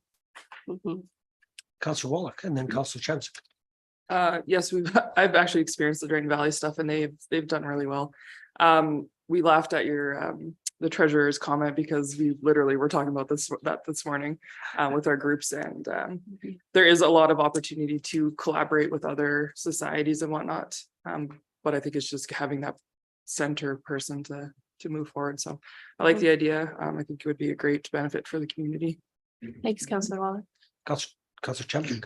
Some of the comments I had to echo Councillor Anderson's, wondering if it would be attainable to reach those outlining areas. I commend the idea on working on recruitment with volunteers, which leads into those treasurer positions in our service clubs. And with our outlining service clubs, like there is so many of them, do you think it would be overtaxing on one position? Good question. Thanks, Councillor Chancer. I believe that this role is more of a facilitator type role, and potentially a role of discovery. So initially, I would think that someone in this role would be looking to see what is and how does it work, and potentially in those moments, maybe flags of where maybe it's not working so great and being able to assist that. But I couldn't see this position, say, taking over the administration of, you know, societies or clubs, or, you know, I wouldn't see them walking in and saying, oh, Ag Society, I want to run you. I think it would be more like, yeah, yeah, it would be more, what have you got going on? How can I support you? And then how can I kind of like bring together what you're already doing and tell people about it, so that I could see another link back to communications, how that's working, but literally hearing from what already exists from the societies and clubs and groups that already exist, hearing from them and seeing where maybe synergies can be met or where support can be offered. Thank you. You know, and I think we've all experienced that, where we see all the groups that help make community in their own silos, doing their own thing, and finding a way to help avoid some duplication and provide some support and make it not so scary to take on a role like, you know, the treasurer or the casino coordinator. Could be really beneficial, and you know, one of our roles is enhancing the livability of our region and community sustainability, and we do that through various ways. And this is you've presented another really good idea for us to look at and consider. So our process is council discusses it more in, discusses the presentations of delegations more in depth later in the meeting. Sometimes we'll defer them to administration to go gather some information and bring back to a subsequent meeting. So this is on the agenda later this morning or Okay. probably after lunch. And it'll come back up again. So Okay, thank you for being here today. you're welcome and thank you Appreciate for your time.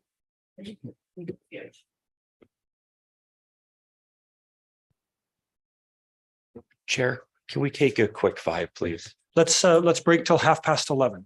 7 minutes.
We are, I'd like to reconvene the meeting of October 26th. It is 11:30. The next item of business is 6.1.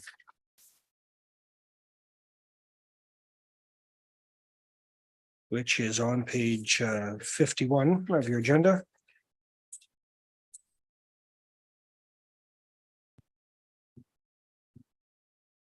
There is a motion, recommendation from administration for to take this to first reading. Is anyone willing to move first reading? Councillor Cromwell has moved first reading of bylaw 012-2023. Is there any discussion? Seeing none, on the adoption of the motion to approve first reading of bylaw 012-2023, all those in favor? Motion is adopted. Folks, before I call for a second motion, I wanted to present an idea to you that is to suggest that we should on a something as new and as this bylaw, do first reading today and postpone second reading even to the next meeting so that we can take time to have community reaction and input, and then we can address it as necessary. And that gives us 2 more readings to modify it if we choose. The disadvantage of doing 2 readings right now is we've got 1 chance to make amendments at the end or strike it down altogether. So unless someone is going to propose second reading, I'm prepared to just move on to the next item. Councillor Cromwell. Okay, check mark beside that. Next item of business is 7. Mr. Reeves, sorry, Sorry? do we not need a motion to table that to the following meeting? I don't think so, no. Procedurally, that way it's not falling off the radar, so be it. It doesn't fall off. CAO, do you have any advice on that? I was thinking the same thing. I Okay. gotta be honest, that So it'd Councillor be Cromwell, you wanna clear make if a motion you're, to table if second- there table actually this is to a the next motion to table. And otherwise, if someone's only reading the minutes, they don't know why we didn't move on. So Okay. Motion to table to the next scheduled county council meeting. Tabling motions are non-debatable, and the motion to table is to the November 14th county council meeting. All those in favor? That motion is adopted 9-0. Thank you, Councillor Cromwell. Good procedural catch. 7.1 is the next item. There's a recommended motion. Is anybody prepared to make the recommended motion or bring up discussion? Councillor Holland, your hand was up.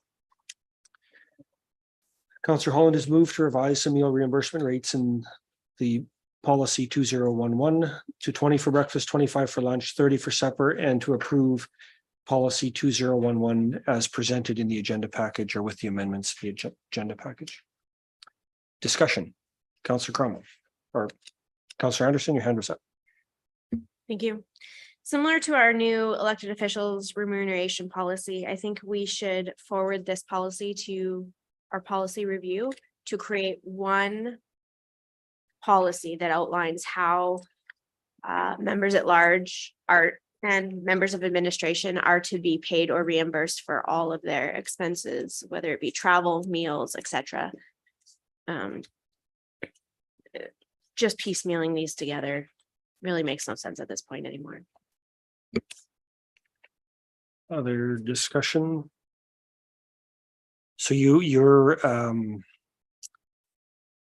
before we take a motion from you, because a motion to refer is a motion to refer can happen over top of a existing motion. But it's a non-debatable motion. So is there any other discussion that you want? I'm going to add that I actually, when I read this, I felt similarly that we're comprehensive and clear rather than just touching up. Let's look at repainting the whole thing. So Councillor Anderson, you're making a motion to refer this to policy? Well, just to clarify, the rates were already adopted during our org meeting, so So we've got that. by forwarding this on, we're not sticking to the lower rates. We've already amended that portion of it today. We're really just dealing with the policy amendment at this point to And you said to policy committee? the policy review committee. Yes. So. Councillor Holland? Just for clarity, rates that we passed today, did that not only impact council or that? No. That impacts, Everybody? It's your meeting that impacts everything. Okay, thank you. Just for clarity. Thank you. I appreciate So that. Councillor Addison has made a motion to refer this to the Policy Review Committee. A referral motion can happen when there's another question of consideration. It's a simple majority and it's a non-debatable motion. On the motion to refer to Policy Review, all those in favor? That is adopted 9-0, and the other motion is stalled. So, I don't know what happens to it, but it's gone.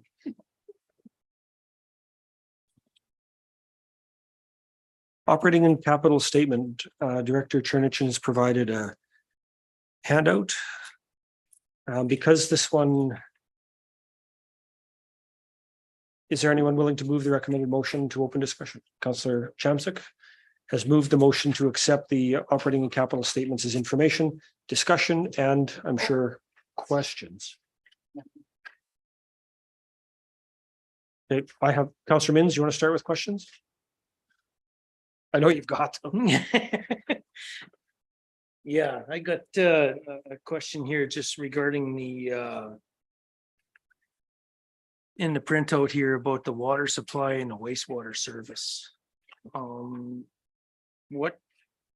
Why don't we have the numbers there? Why don't we have the numbers that were put into the budget on April 18th there with under budget net and then the actual cost? What do we have any So numbers? the plan in the budget is to move any surplus or deficit in, or not deficit, but to transfer the surplus to reserves. So when we created the budget, that was used to balance it out to zero. So if we had a year where we were under, a year where we were over, it's always going to balance out to zero from that transfer from reserves. Because remember when we did the budget, we looked at 7 years because we have such a small number of utility customers. We looked at a larger span of years to get a larger population to calculate those rates. So the budget is always going to balance out to zero because of the transfer in or out of reserves. So the budgeting is, we basically budgeted for break even is. Exactly. That, so which would be why we are at zero on the very left column, because we budgeted. To break even. So that the income from that and the expense going out, the budget for them is zero. Or to match them. Well, we don't see no numbers move. That's what I just don't understand. We don't see like how much we're paying for water, how much we're getting for water, how much it's costing us to, you know, all we're getting is one final number that to me, it's not You want showing nothing. breakdown It's of the like 140. we're I don't know. I don't like the way we're doing this. I really don't, because we're not actually comparing apples to apples here. We're given nothing.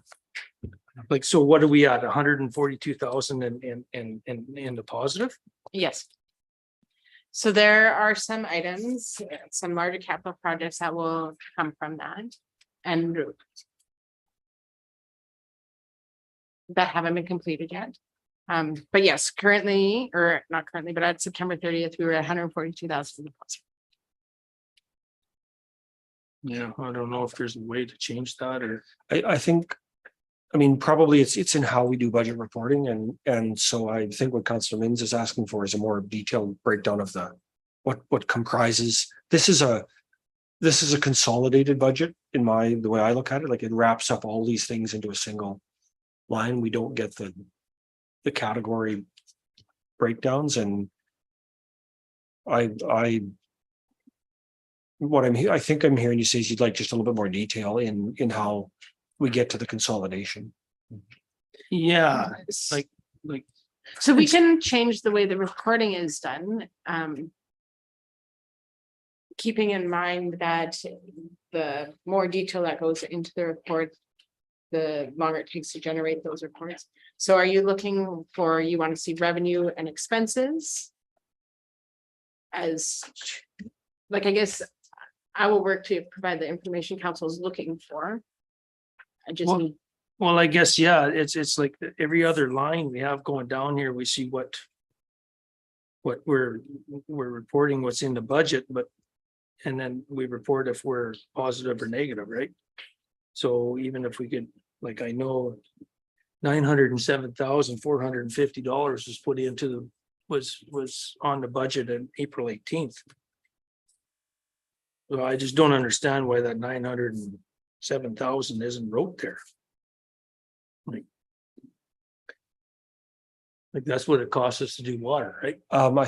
I think the decision of council in the last 2 years, and the director should provide advice on this, but was to have the water utility to a break-even point. So at one point, water was subsidized out of general revenue, and now it's self-contained. So the budget number is actually the water in the end cost zero. And there's some adjusting that happens where, you know, the revenue coming in is growing a little bit faster right now than the expenses going out, but the reporting on the first 2 pages said there's money to spend. So there's projects that will cost us money that we just haven't spent it out. So by the end of the year, I would expect that would be much closer to zero. And Yes. if it's not right at zero, the instructions to transfer the difference into reserves. Because we're trying to have water is its own self-contained bubble. It should always be a zero on here. Based on the direction of council. Yeah. I guess when will we be seeing those numbers that of the breakdown of what all this stuff is costing us? Like even down into common services to road construction and maintenance and that, you know, like we got $13 million budgeted. We've spent 9 million, but we don't know what we spent 9 million on. Is there's that's not That's all of the it. capital. That's That's just in the- capital stuff. That's over here too. That's not everything that we've spent money on. It's, I guess. I'm just looking at a more, when are we gonna see a more condensed Less budget condensed. or information brought back to council, like at the end of the year? Or are we gonna see it quarterly or how? CAO and or CO and director, do you have I think, I mean, historically, the background that I think, and council will correct me, but my impression of our. And this is without comment on the performance of the director, it's, you know, the reporting has been fairly high level that's come to the council table, and some of that, you know, I think we're hoping that we can get a little bit more detailed, have a better understanding of what's there. Follow up from the CAO director, and then we've got Councillor Chamzik on deck and Councillor Yep. Paul Thanks. next when Mins is finished. Thanks, Mr. Chairman. So this is my 3rd week and I love this discussion. So like I'm hearing, and actually, Director Turnchan and I just yesterday had a good discussion about budget and reporting. That was our first discussion. So maybe I'm not as used to the level of detail maybe I'm used to a little bit more too. And so I think this is an item it's good for discussion between the budget documents and whether it's quarterly reporting or monthly reporting. Yeah, I think it's on the radar. And it would be really good if anyone who picked up the monthly report could kind of understand it without having the director sit in front of them. And we're not there yet. We're a long ways from that. The good news is we made a great hire of a finance manager. So we've got a second person to help us with some of this stuff. So maybe in that area, there's room for some changes. I'll just leave it at that, Mr. Chairman. And we know, I think council, again, I hope it's fair to say from my half of my colleagues, we all understand kind of what you're starting with. I mean, budgeting on the software and the system and the changes that are coming. I mean, we know it takes time. And Councillor Mins, do you have other questions on your list? No, I want to just thank you very much for that, and sounds great. At least it's on radar, and that's what I actually wanted to hear that. Budget's our biggest thing, right? We should. Exactly. Had Councillor Chamzik on deck, then Councillor Holland. Just a little clarification with library, is that because those payments have already been out for being at 100% there? Yep. Okay, That's exactly it. thank you. Counselor Holland. Thank you. I'm also concerned about community transportation being at 99%. Is, do you have a bit more? I noticed there was some write-ups, but I didn't see community transportation there. To kind of get an idea on what's happening. So the costs of community transportation are driven by the usage. So when usage is higher than anticipated, or those trips are further than anticipated, when we did the budget, we don't deny. Sorry, we're not picking you up. We're at 100% of our budget. Shut the vans off for 3 months. Sorry, try again next year. Yeah. Like, we continue to provide that service and we do our best to budget based on historical and the rates that the change in rates. But if the usage is higher or the trips are further, then we're gonna reach that budget before the end of the year. So this is something that we can look at further, because I would imagine coming out of COVID as well, there's a lot more going on. So thank you. Yeah, and with the years of COVID, you didn't have the same ability to look at those statistics. Thank you so much. Okay, coming around the table, Counselor Wallach, any questions on these? Oh, Counselor Gerlach, Yeah, put your microphone on, please.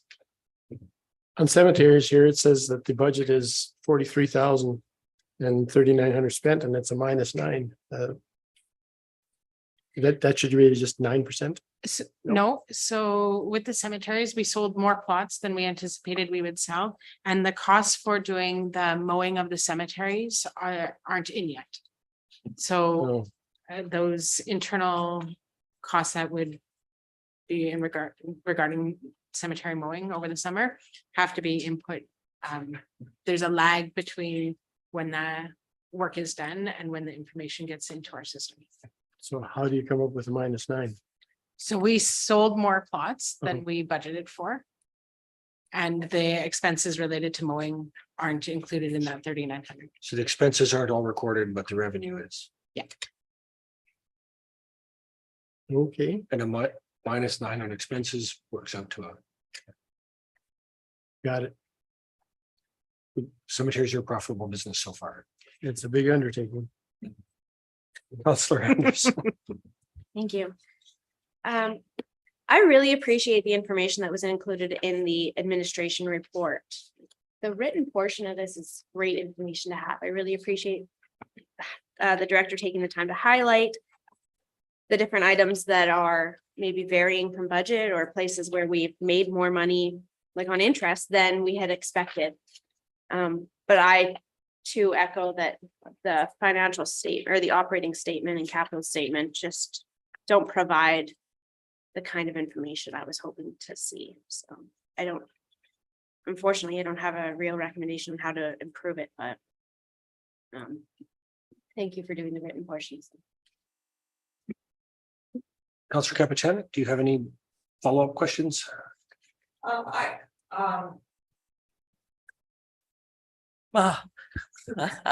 I just wanted to clarify that, as you mentioned, the mowing, for the cemeteries has not been submitted yet. In that budget, is that our 4 county cemeteries? Yes, And then all the other cemeteries we do comes out of the Ag Services budget? I'd have to look. Because we have all those other cemeteries that we kind of just do. Remember, we talked about like just happens. And I just want to clarify that our budget is. It is just our 4 cemeteries. But thank you, and no rush on that, just a question.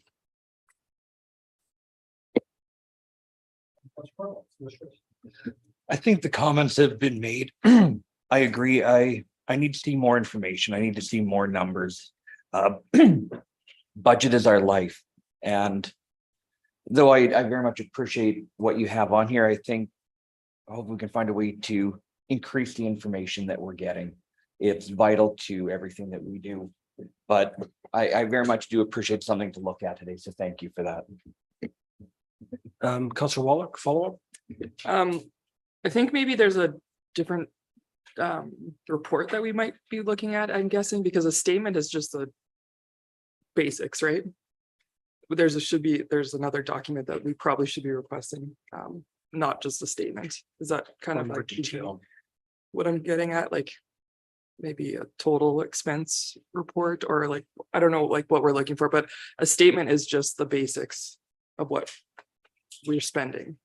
So I think maybe there's another report that we probably should be asking for, not just an operating statement. And one of the interesting things that came out of the, which again, if you're able to take it still, the corporate planning and finance, COEP, they talked about the different styles of municipal reporting, and some of them are by sort of expense category and some of them more by objects. So you do it more by enterprise and say, you know, the cemeteries are the equivalent of a business unit, and you do the in and out of that and break it all down. And so there's, you know, there's different ways to look at what we get, and what we get is, you know, more of a consolidated version.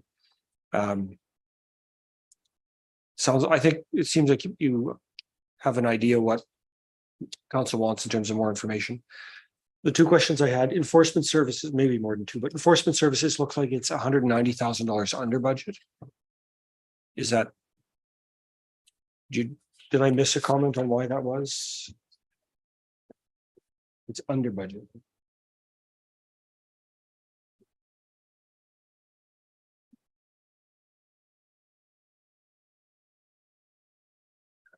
Okay, test time. Okay, Sorry, I'm just, yep, I apologize. Council Wallach has pointed out that that's probably covered in that thing. so were you talking about the revenue for enforcement services or? I mean, just like we expected to be an $80,000 law, you know, expect loss or negative right there, and we're at 111 positive. So when the gap between those is $190,000, I think. So that's our Highway 63 road rescue. Okay. And it's to do with the receipt of the grant Timing. coming in and when we spend the expenses. So we received the grant. At the end of the year, there'll be an adjustment to move some of that money to next year, but that money right now is all sitting in this year's budget. So this isn't really an accrual statement then? Sort of is, or? So there are some accruals that we do at the end of the year versus doing on a monthly basis. Okay. And so the grants are one of them. Okay. So at the bottom, it looks like we have an operating surplus of $9 million, which I think Cole don't write down. We don't have any, like out of that, council had allocated significant reserve contributions. Those have not been. Those are It's not not a- recorded till the end of the year as well. Okay, As well, out of this amount would come our capital expenses. okay. So So I can, when we're modifying the report format, I can work to include that information in there. so that it creates a little bit more accurate picture of where we really are. There's a bridge on the capital budget, bridge rehabilitation, we're at $1,900 on a $540,000 budget. Can you just help us understand what, you know, given that we're at almost November, we've spent nothing out of a $500,000 budget? You're looking at the road structures with the specific bridge files, is that where you're looking? So Yeah, the bridge rehabilitation on the second line of the capital statement. So my understanding is that work has started and we're just waiting for the cost to flow through. And okay, and then on the bridge replacements at the bottom, is that the same? Because we're, Yeah. again, we've got a lot of, you know, STIP funding and stuff in place, and we're at sort of $2,000 or on most of it. Yeah, and it's the same. It's just a timing issue. The timing, yep. But and forgive me, that's just, it's confusing. There can be such a lag for me that between when we're doing the work and when we're getting it in the system. Other questions from council? There's a motion made to accept the operating and capital statements as information. On the question of the adoption of that motion, all those in favor? It is 9-0 and the motion is adopted. We are at 5 minutes before 12. Why don't we tackle 7.3 and then see how we're doing? 7.3 is the Councillor Mins, you put that on the agenda. Did you have a motion you wanted to move or a comment you want to make? Preferably a motion first. And then- Yeah, I'll move the recommended motion to. The only thing I'm wondering, the only question I have is that in where it was mentioned that this was like the budget item was missed, being brought forward.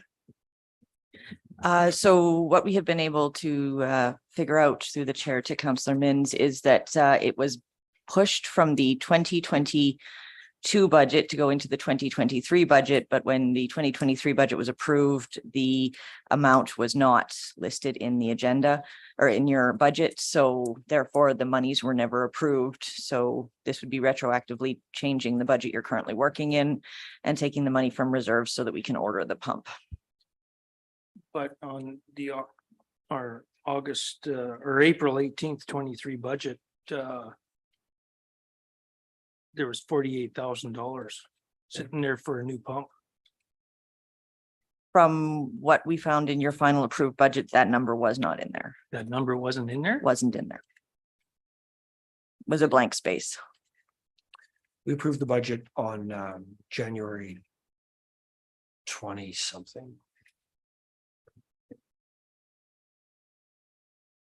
Our budget approval occurred in mid to early January. I can't remember the date.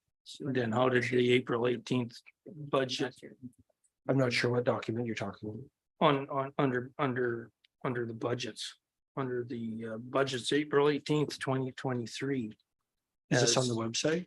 Yeah, on the Was that just when website, they posted it? shows $48,000 sitting there for a new water pump for grassland truck fill. I don't. That's a question for the admin team. I'm not sure, Councilor. We're going to have to go back. Sorry, the budget copy that I have that was approved doesn't have it listed in it. And Okay. so we can take it back and look, but In the interim, while we seek to clarify that, probably the path of keeping things moving is to still Oh, yeah. authorize need this it. purchase. Yeah, I was just wondering why all of a sudden it was said that it wasn't there, and yet I can bring it up on April 18th budget. Is it 22 though, or 23? 23. So could that be the timing when we finally got our last, the assessment and the tax calculations in? I'm not sure. I don't know. we can look But into it. You know what? Yeah, Boom, let's get her done. I- No, it's under. what- Okay, so on the question of the adoption of a motion to order a pump for the Grassland truck fill station, and the required monies come from the water and wastewater reserve in the amount of, should we put a dollar amount in, $38,000? It's 36,400 on here, but are you gonna get it at that? Yes, I have a vote. Okay, so the amount of, let's say, $37,000 for nice minutes. yes, for rounding purposes, that would work. Councilor Mins, you okay adding that clarity in your Yep. motion? You betcha. Any further discussion?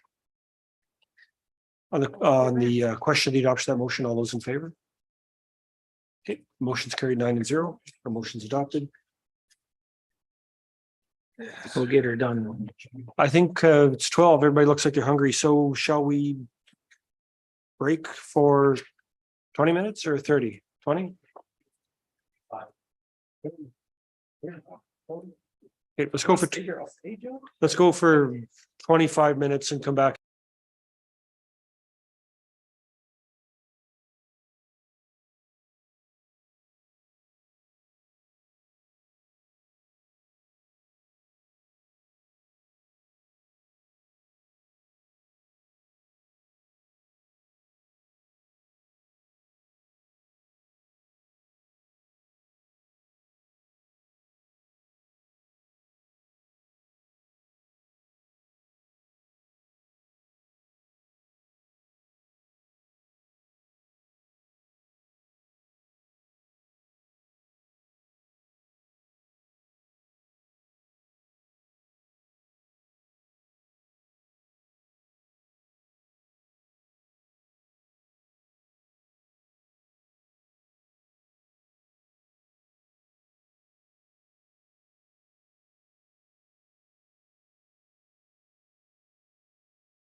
Sorry, so the called back to order at 12:25, and we are on item number 7.5, the follow-up discussion around the community coordinator position.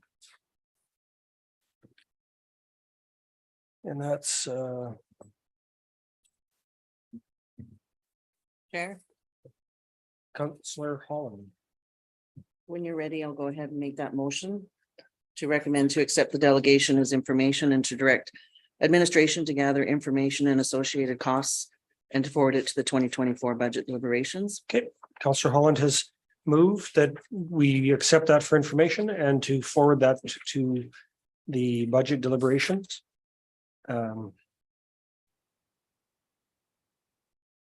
Is there any discussion? Councillor Anderson? Thank you. I really love the idea and the potential benefit to our community. I'm just not sure that an employee of a municipality is the appropriate place to put that position versus finding an appropriate existing society or group in our community and then granting them the funds to establish that position. I think it's just something about having it under the municipality's umbrella doesn't quite sit right with me. Councillor Wallach? I agree, disagree. I could see this also being part of economic development and hosting town tours for employers.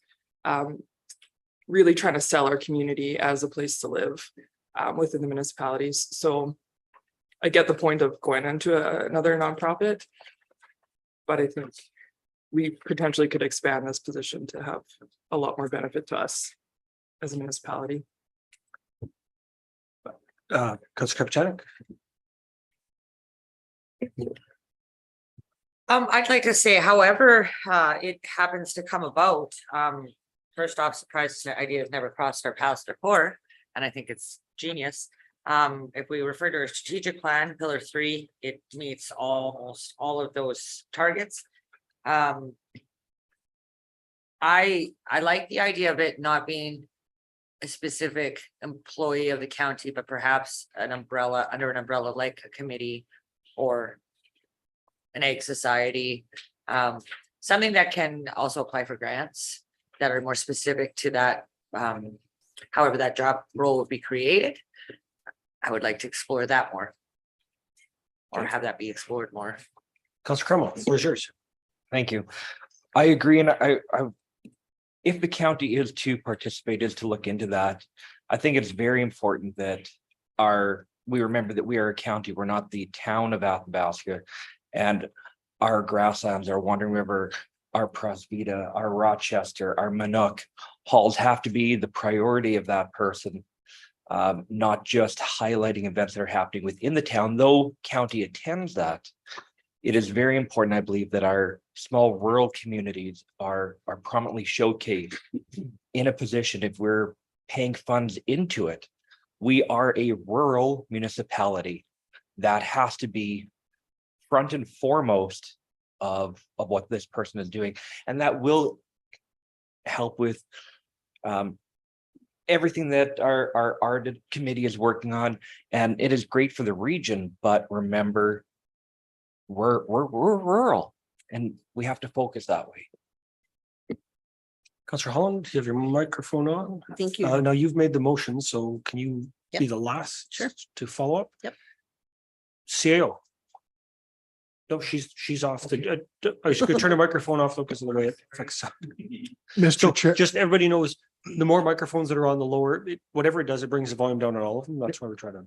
So Mr. Chairman, through the council, I just want to advise that subsequent to us writing the report to council, the town of Athabasca requested a meeting with county council.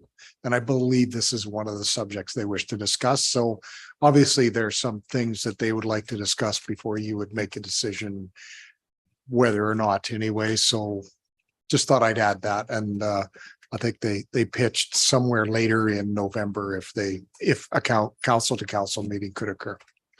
is that, I'll think that- the specifics of that is something you think we should discuss in the calendar section? Exactly, Mr. Chairman. Yeah. I'll make a note and we'll. Councillor Chamsick. Just thinking that that'd be a great tri-council perhaps topic as well. But I totally agree with the rural sustainability and making sure that our outlying areas are all represented equally and fairly, as well as everything within the region. And just wondering, when is our next tri-council? Do we know? January, January? That's pretty far away. December. Oh, okay. Oh, Thank you. I thought, okay. I thought I remember driving to Boyle and like 38 below and eating Chinese food. Those are good memories right there, Reeve. Well, maybe I'm thinking December because it seems like we have like a It's just like Christmas. turkey meal or something, but maybe it is January. Councilor Gerlich, thoughts? It was December. I have other thoughts too. but- Do you want to share? You can share them with your microphone. He said he had other thoughts, but he doesn't want to share. I really think this concept is something we should explore, of course, because as I said to Ms. Clarout, maintaining community vibrancy is one of our tasks. And I think, there's probably, as if we put our minds to it, creative ways to do this that don't that may or may not involve us actually doing it, but it might be providing support somewhere else, or so that certainly in terms of having admin do some more work, that would be useful. I was at the town council meeting where the same presentation was made, and there absolutely was direction from the town council to their admin to talk to us and see if we could find a way to explore whether it made sense from a partnership point of view. And I don't think it's unreasonable to phase things in, to start off and have a plan to say, here's the goal, and we're going to keep making the circle bigger. There are, and I think we all see them in our, communities and regions, the small clubs that could use just that little nudge and a little bit of support to help make them stronger. And if we can do that, we're here doing this thing that we do, but there's all these other folks that are busy making the community halls vibrant and places that we spend time. Councillor Gerlich and then Councillor Holland. Yeah, I think I still go back to the presentation that was made to us by the Amber Valley group. And basically, we're just kind of lost in how to proceed and I think it's vitally important that we have someone that can help and assist with giving direction and helping assist local groups as well as do the promotion of those groups. But a lot of our volunteer groups could be made a lot more effective if they had some assistance and some guidance and someone to go to for sort of some counseling on certain issues. So I think it's a good position, but it should entail more things than just what was presented here today. Councillor Holland, you have the final word. Thank you. And in hearing what everyone had to say here today, I think we're all very much pleased with the promotion and the presentation, and the idea. I see this as a regional position, so that it is encompassing of all our municipalities. But I see this as being a position that is either under the county's umbrella or under FCSS's umbrella. We used to have a recreational coordinator position within the county. And when it disappeared, it was greatly missed. So I think that's something that should be considered, as well as other communities have these positions already available to them. They're either under FCSS or under their municipality. Barhead comes to mind right away. They're doing some pretty amazing things in that community. And they have a community development and volunteer recruiter. And it's huge. It's a big job, and it's benefiting their community through and through. So I'm really for looking at this position, but I'm looking at it as a regional position, and I'm looking at it as being housed in the county. On the question of the adoption of the motion to accept the delegation as information and direct administration to gather information and associated costs and forward it to 2024 budget deliberations, all those in favor? The motion is adopted 9-0. Next item of business on your agenda is 8.1 calendars. Did it work okay last time to just work around the table? And we'll start this time with Councillor Cromwell and work our way right to left. Unless you want me to skip Councillor Capitan, if you want to start, well, Okay. November 23rd, Northern Lakes College. That's all that I have to add on today. Councillor Capitan, microphone. Read on the 16th at 9:30 November. And then questioning December's calendar, Greater North and MPC on Christmas and Boxing Day. Are we taking those off? I think we should cancel both. Greater North is not meeting on Christmas Day. Okay, just checking for you. It won't make quorum. And I'm pretty sure MPC on when the office is closed is not happening. So we'll make sure those come off. So we're Thank okay to delete MPC on the 26th. Maybe that when it gets to the chair, he may propose to reschedule it to a different day. Cool. Councillor Anderson. Thank you. I would like to add November 20th, the multiplex meeting, 9:30 a.m. November 23rd, there's a joint rec committee meeting at 7 p.m. Councillor Gerlich.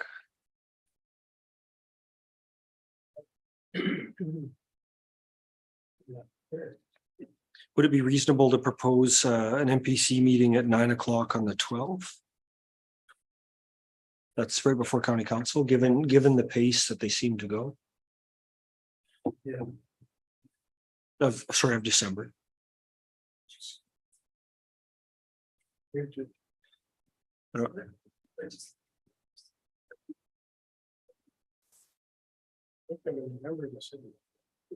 looking at the calendar, it came in the package, and we want to cancel the MPC on the 26th. And we've got county council scheduled on the 12th of December. Yeah. Oh, no. Can we see if something else? Yeah, we should lump the NPC with. We could start.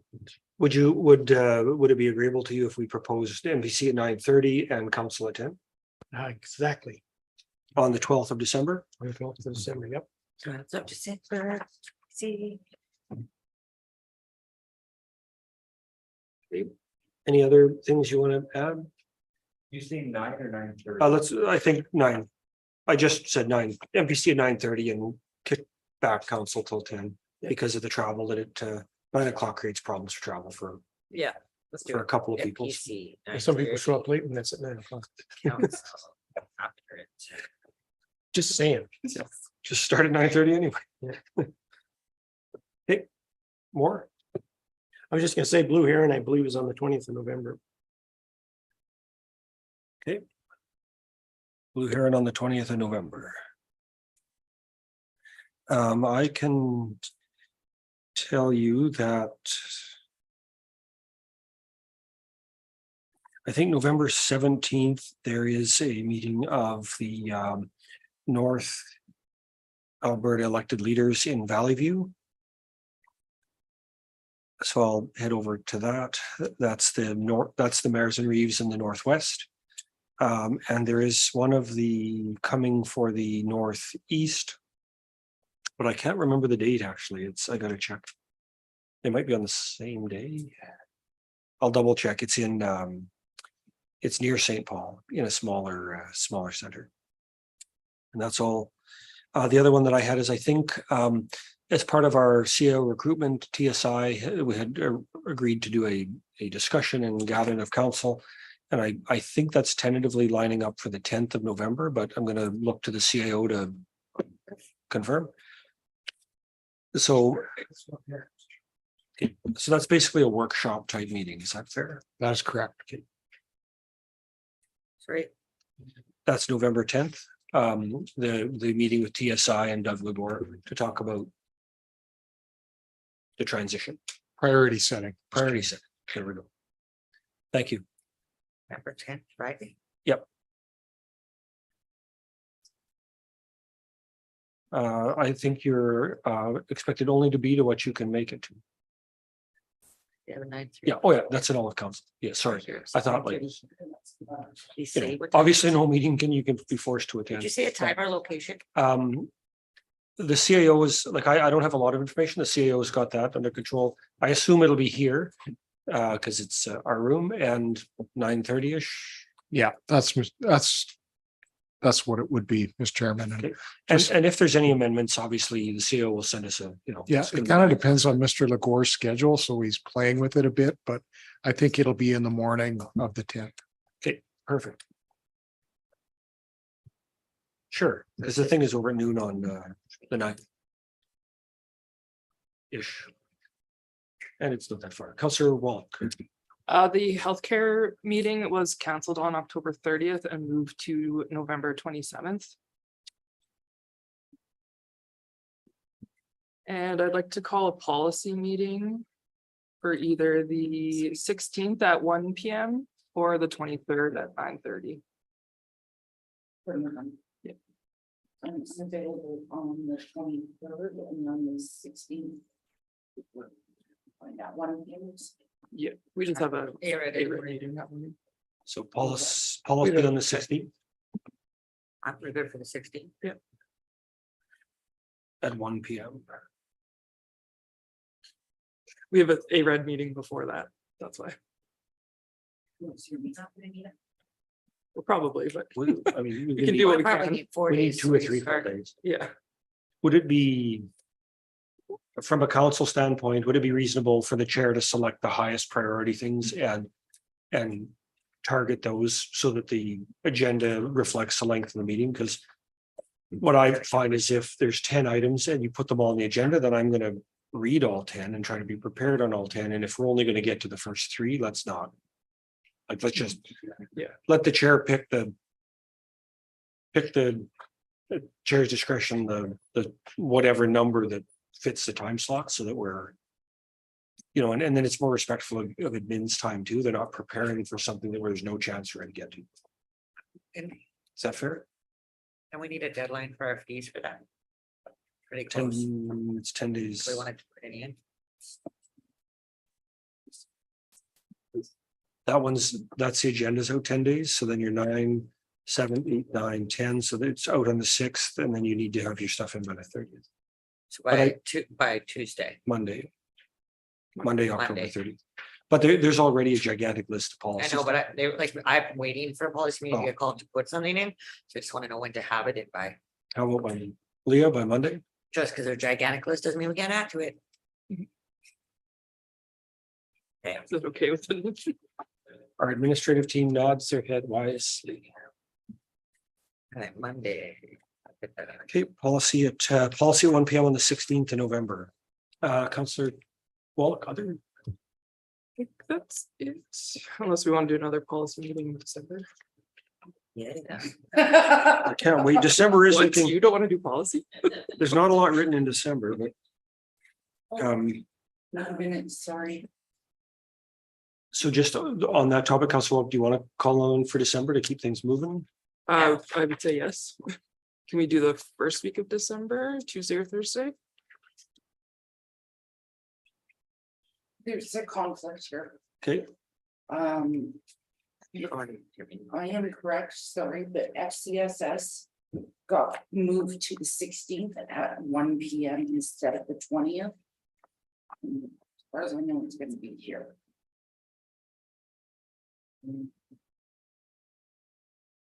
Are you free on the 23rd? The 23rd, I am at a conference, but we can't make everything. So the 20th. November 20th? Isn't the. no, because thing closed? when does Blue Heron meet, Joe? Are they in the afternoon or the morning? So the 20th would work because Blue Heron's in the afternoon. Oh, We could do Multiplex in the morning on the 8th of November. of November, apparently. That's what I wrote down. November 20th. So the options are to do it anyway, and the FCSS members can come when we're done. come when they're down or go, and we just have to pick a different location, like that's not impossible. Or defer to a different date. That's fine. We're not American. I- I don't really care about Thanksgiving. Is Leah, can you I'm see ashamed. this? What are we trying to change dollars? On what day? The 16th. That show that. So we're gonna leave it at this 16th and. This policy, remember, policy is just it's a discussion that advances the agenda. It's not like it's never coming to anything else. So is everybody okay with that? And then. Can we do the first week of December for the second one? Afternoon of the 5th? Yeah. Like we can do meet a morning or what, it doesn't matter. I'm free that week, so whatever. Tuesday or Thursday? Could we make it the afternoon of the 5th since we're in town anyway? Yeah, What's on the 5th?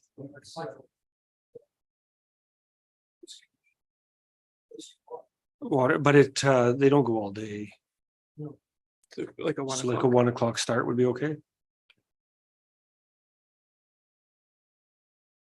Looking at possible budget there.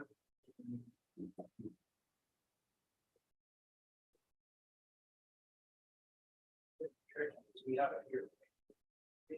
Well, it's at the town. Oh, this is. Yeah. Oh. Okay, so Councillor Wallach is proposing 1 PM on the 5th of December for policy. CAO, is your staff able to make that work? The 5th of December? Okay. I'm wondering, I mean, and before I move the floor to Councillor Chamzik, do we want to be setting a budget, some budget meetings in early December in advance of the council meeting on the 12th? Like, can we earmark the 6th, 7th and 8th as possible budget days? Oh, we're just. I know you should be paying attention to the meeting. To a group discussion. I know. Not the 6th. 7th and 8th? Well, I like what I'm proposing to you is block of calendars is maybe for all of them, because we've not seen a comprehensive whole budget yet, and I think the agenda on the 2nd is going to be lighter based on what my understanding of what's coming on that meeting. So budget on the 7th? Yeah. And do we want to have 2 days nailed down, or Back for the 11th. I would recommend the 11th? 11th. Would probably be yes. Oh, we've got December. There's nothing on the calendar, so we're first. Like, Either you want to hammer it or you want time to digest. I would go 8 and 11. 7th, no, but the Yeah, but- 8th's off for what? Seven? 7th and 11th? 7th, I won't be able to be here for the whole day. But whatever. There's conflicts on the 7th or the 8th, so I don't know if you can be here part of the day. Is part of the day workable?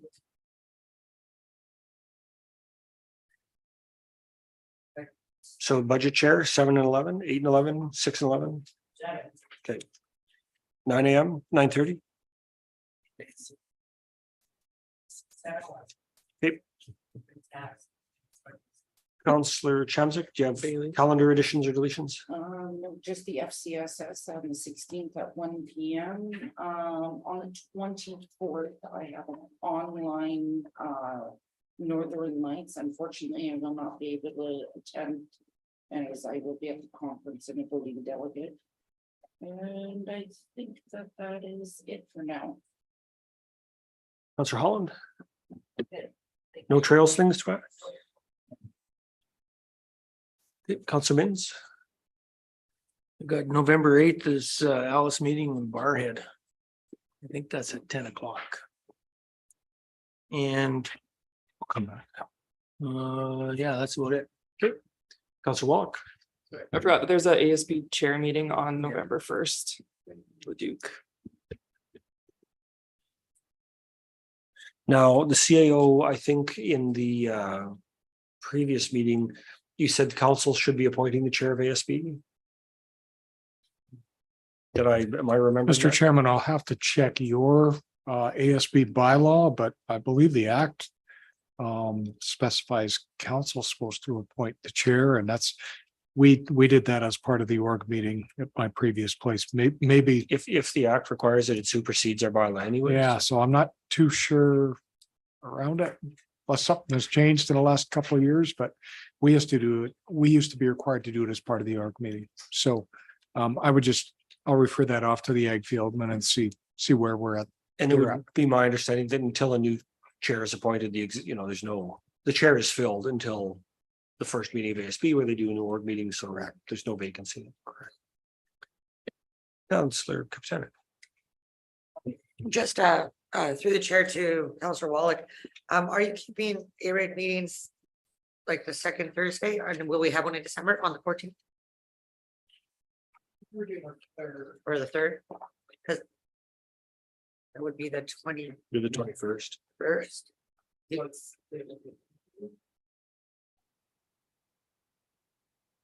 I'm not sure if you have to choose that now. I was asking if you're planning to have one in December.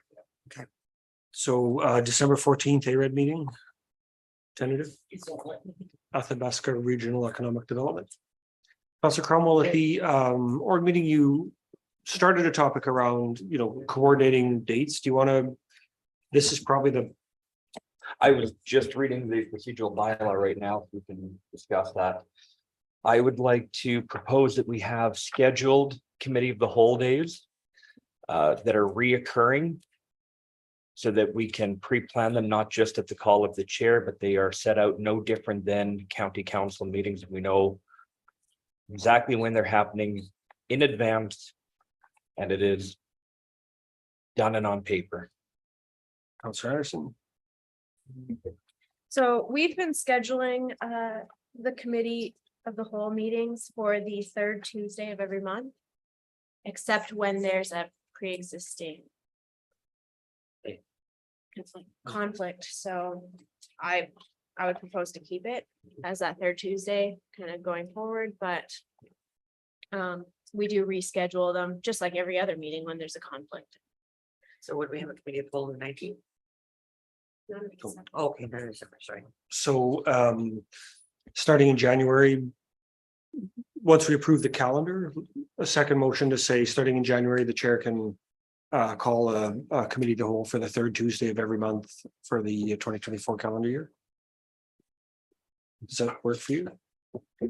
I believe that would require an amendment to the procedural bylaw, which Does it currently say- reads they'll be held quarterly or at the call of the chair. Well, that's the call of the chair. The call of the chair covers that, and the chair can announce. The chair can announce in advance the intention to schedule them on the third Tuesday. So probably doesn't need a motion, it just as a FYI. Is that agreeable to everybody else at the table? Just go. Will help us all to plan. Councillor Chamsley. My only issue with that, with the current remuneration policy and with NPC and stuff, it's nice to be able to double back on some of those meetings. If that's an NPC issue, and we can schedule those to, because NPC doesn't have a lockdown date either, as far as I can remember.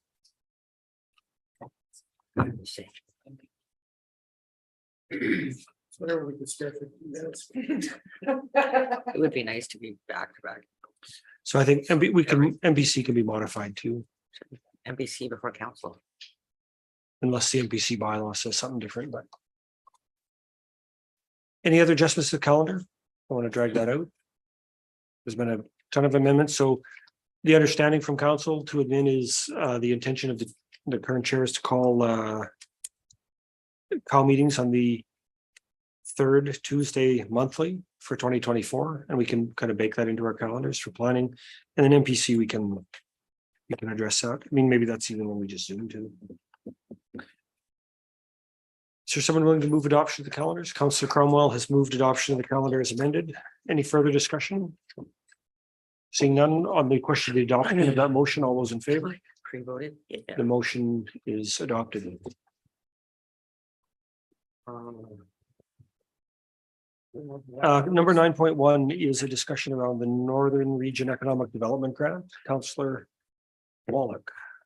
Thank you. Yeah, so the Northern and Regional Economic Development Grant opened on the 23rd. We had applied for it last year for some funding and would like to reapply this year for projects for the county. So are you looking for a motion from council to direct admin to come back to us with a list of projects? Yes, please. Thank you.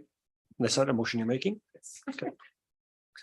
So, and I think for the benefit of our new CEO, we just want to make sure that there's action taken on. So the direction from council is to direct administration to come back to the next council meeting or the November 14th council meeting with a list of qualified projects for the NRED grant.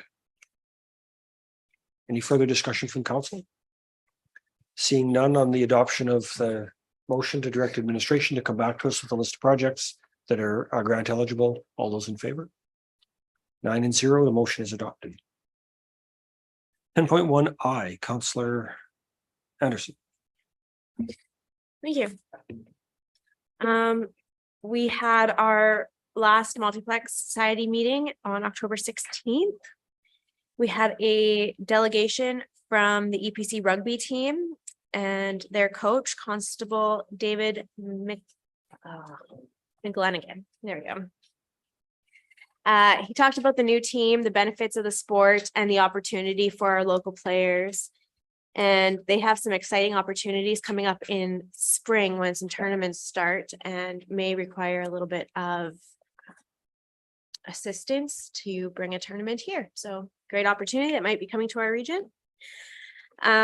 We approved the 2024 operating budget subject to the approval of the town and county councils. So that'll be coming back here.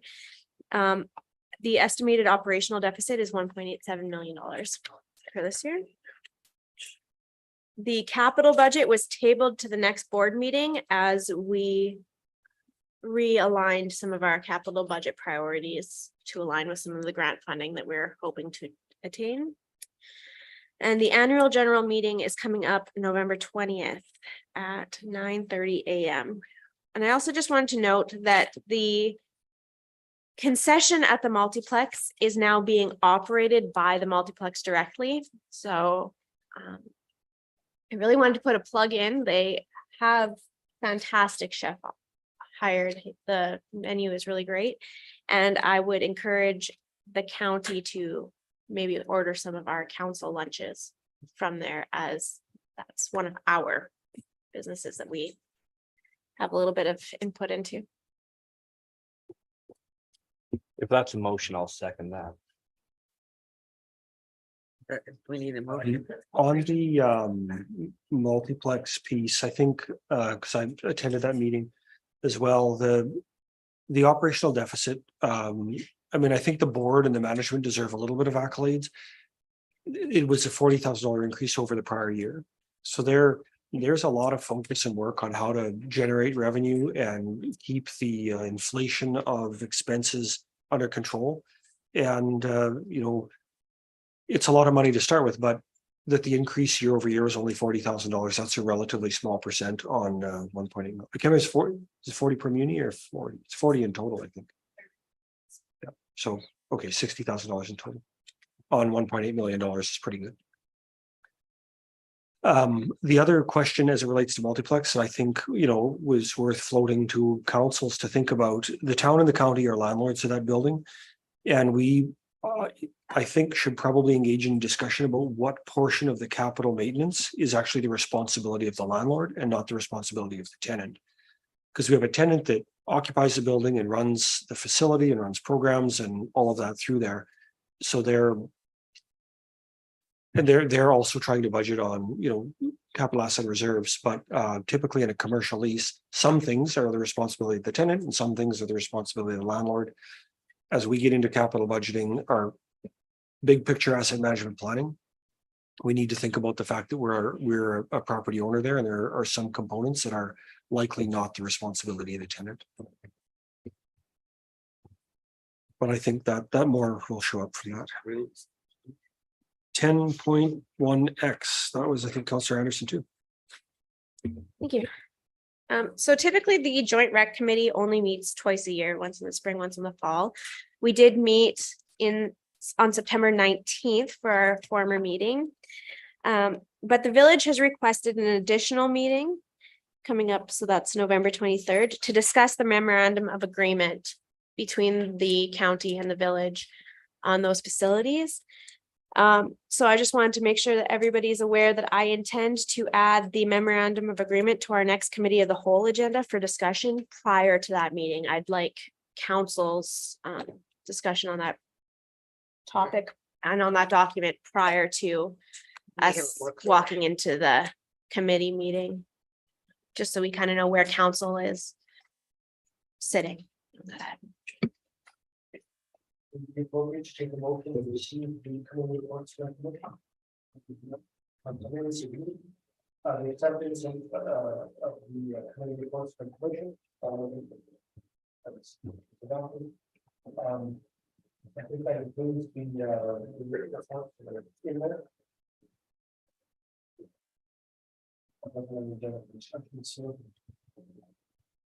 It's currently we have a motion to enter closed session. Councilor Carmel will speak, we're going to closed session. All those in favor? I was.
Counselor Gerlich has moved to leave closed session. Counselor Gerlich has moved, we leave closed session. Is there any discussion? Seeing none, all those in favor? The motion is adopted 8-0. Counselor Cromwell regarding item 11.1. Your motion was to accept the update as information. So moved. Counselor Cromwell has moved to accept the update under 11.1 as information. Any discussion? Seeing none on the question of the adoption of the motion, all those in favor? Motion is adopted 8-0. On 11.2, the intergovernmental relations, Counselor Mins. To table the discussion. Counselor Mins has moved. We table the discussion on item 11.2 to the November 14th meeting. Is there no discussion on tabling motion? So on the question of the adoption of the motion, all those in favor? The opposed? Which way you vote? For, Yes, so the motion is adopted Sorry. 8-0. tell the mayor to stop texting me while we're in closed session. Okay. On 11.3, Counselor Holland, would you move to accept the discussion as information? Absolutely. On the question of the adoption of the motion to accept the discussion under 11.3 as information, all those in favor? That's adopted 8-0. Before we adjourn, I guess the other one thing I wanted to bring to you was really just a quick note to thank you for your confidence at the organizational meeting. And, while we don't always agree on every point, and we're not going to, that I think is healthy when we can have a debate and still be respectful of each other. And I, of course, would commit to continue to work to make sure everybody's point of views are heard and to make an effort, especially to those that are opposing. We're also at the halfway point in our term, and I think that, it's a really important time where we're 2 days past the anniversary of the election. And, on that, I'm actually fairly excited about what we can do together with the leadership that's in place. And in my view, we certainly have the ability to return the county to a position of leadership in our region, which, again, I might have said at lunch, I sometimes have felt like maybe we're a little bit of a hermit. We have a lot of potential with the mindset of the people at the table and the leadership of the administrative team. So thank you. So the meeting is adjourned at 11 minutes past 3.